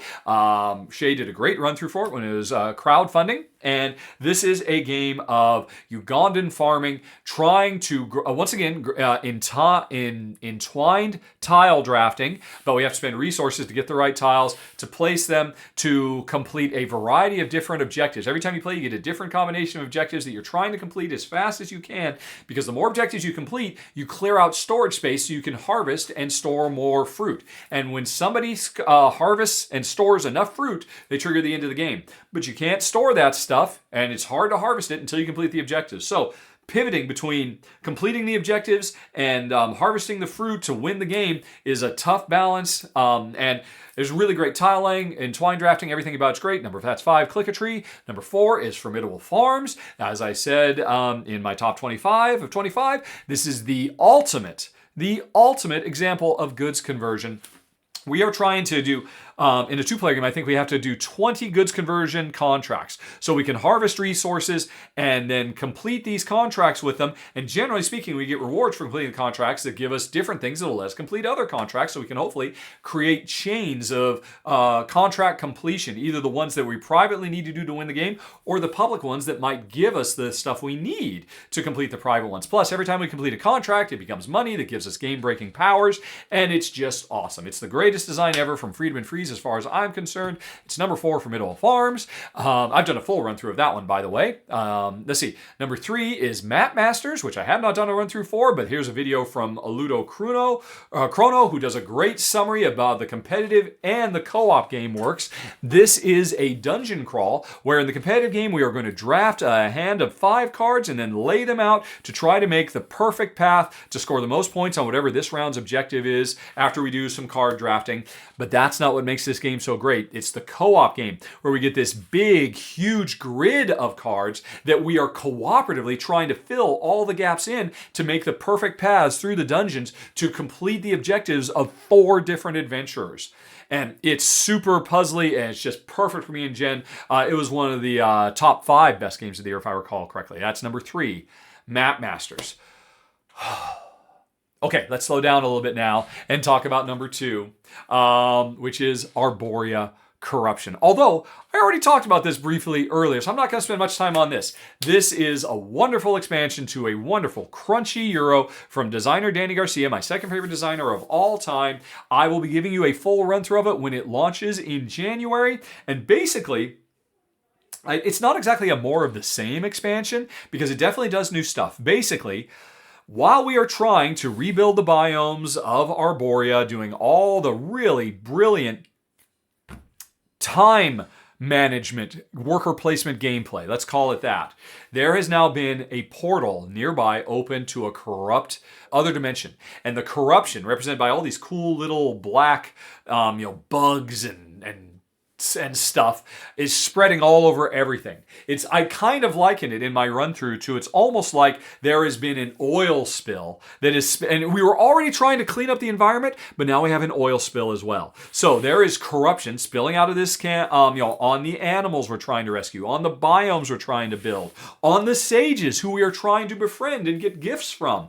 These little things pop up everywhere, and they create extra complexity because ideally you need to be cleaning all this stuff off, because if you're not, you're still doing all the same stuff you did, but it changes the reward structure, it changes how things interact with each other, and so you've got these extra steps you've got to do that makes the game not particularly... I guess it makes it a little bit more complicated because there's just extra consideration for every single move you make. But there's one good thing. Corrupted workers show up as well. So you have extra workers who are particularly well suited to travel into... Any worker can now travel into the portal because there are rewards if you do the time management worker placement through the portal instead of on the main board. You can get rewards the likes of which you've never seen before, including legendary creatures that you can save and bring to your biome that give you access to special powers you've never had before. But it is tough going, and timing your travels through the portal is tricky. But if you use your corrupted workers, they do a much better job than your regular ones. So balancing your extra workforce becomes tougher too. There's a lot going on. Like I said, you'll see a full run through of it this month. But suffice to say, Arborea was already in my top 100 games of all time. And as far as I'm concerned, this doesn't make it better. It makes it different. It gives you more to crunch on. And I could see sometimes I'd want to play without because I want simple, straightforward Arborea, and sometimes I'm in for a real challenge with huge rewards. The payouts you can get for playing and successfully... I mean, those legendary creatures you can bring back are so amazing, and they're so cool looking too. It's absolutely lovely. I would not want to own Arborea without Arborea Corruption. You'll be seeing my sponsored run-through for it coming soon. So, that was me kind of blitzing through, but that's the final one, the number one game of the month, Big Sewer, which is my number 3 highest ranked game of the year. This is a brilliant multi-use card game about building out Highway 1 by sacrificing cards to play other cards, doing not set collection, but stretch collection. If you want to know more about it, Rel did a great run through on the channel. That's what you see on screen. Or if you just want a better summary than what I just did right now, again, go check out my top 25 of 2025, and I go into much more detail there. And phew, oh, I'm exhausted, folks. But that's it. Like I said, December was a big month. Don't expect this many games in January. Jen and I are going to slow down. We finally made it back from our European road trip. We have so many things. We're trying to get solar installed in our house. That's going to be a big project in January. And a lot of other stuff besides. But that's it. Thank you very much for sticking out with me. And now there are things on the screen you can click, including that top 25 of 25 I was just talking about. If you want to hear about all that stuff I blitzed through. But otherwise, we're going to fade to black and you can click. Bye.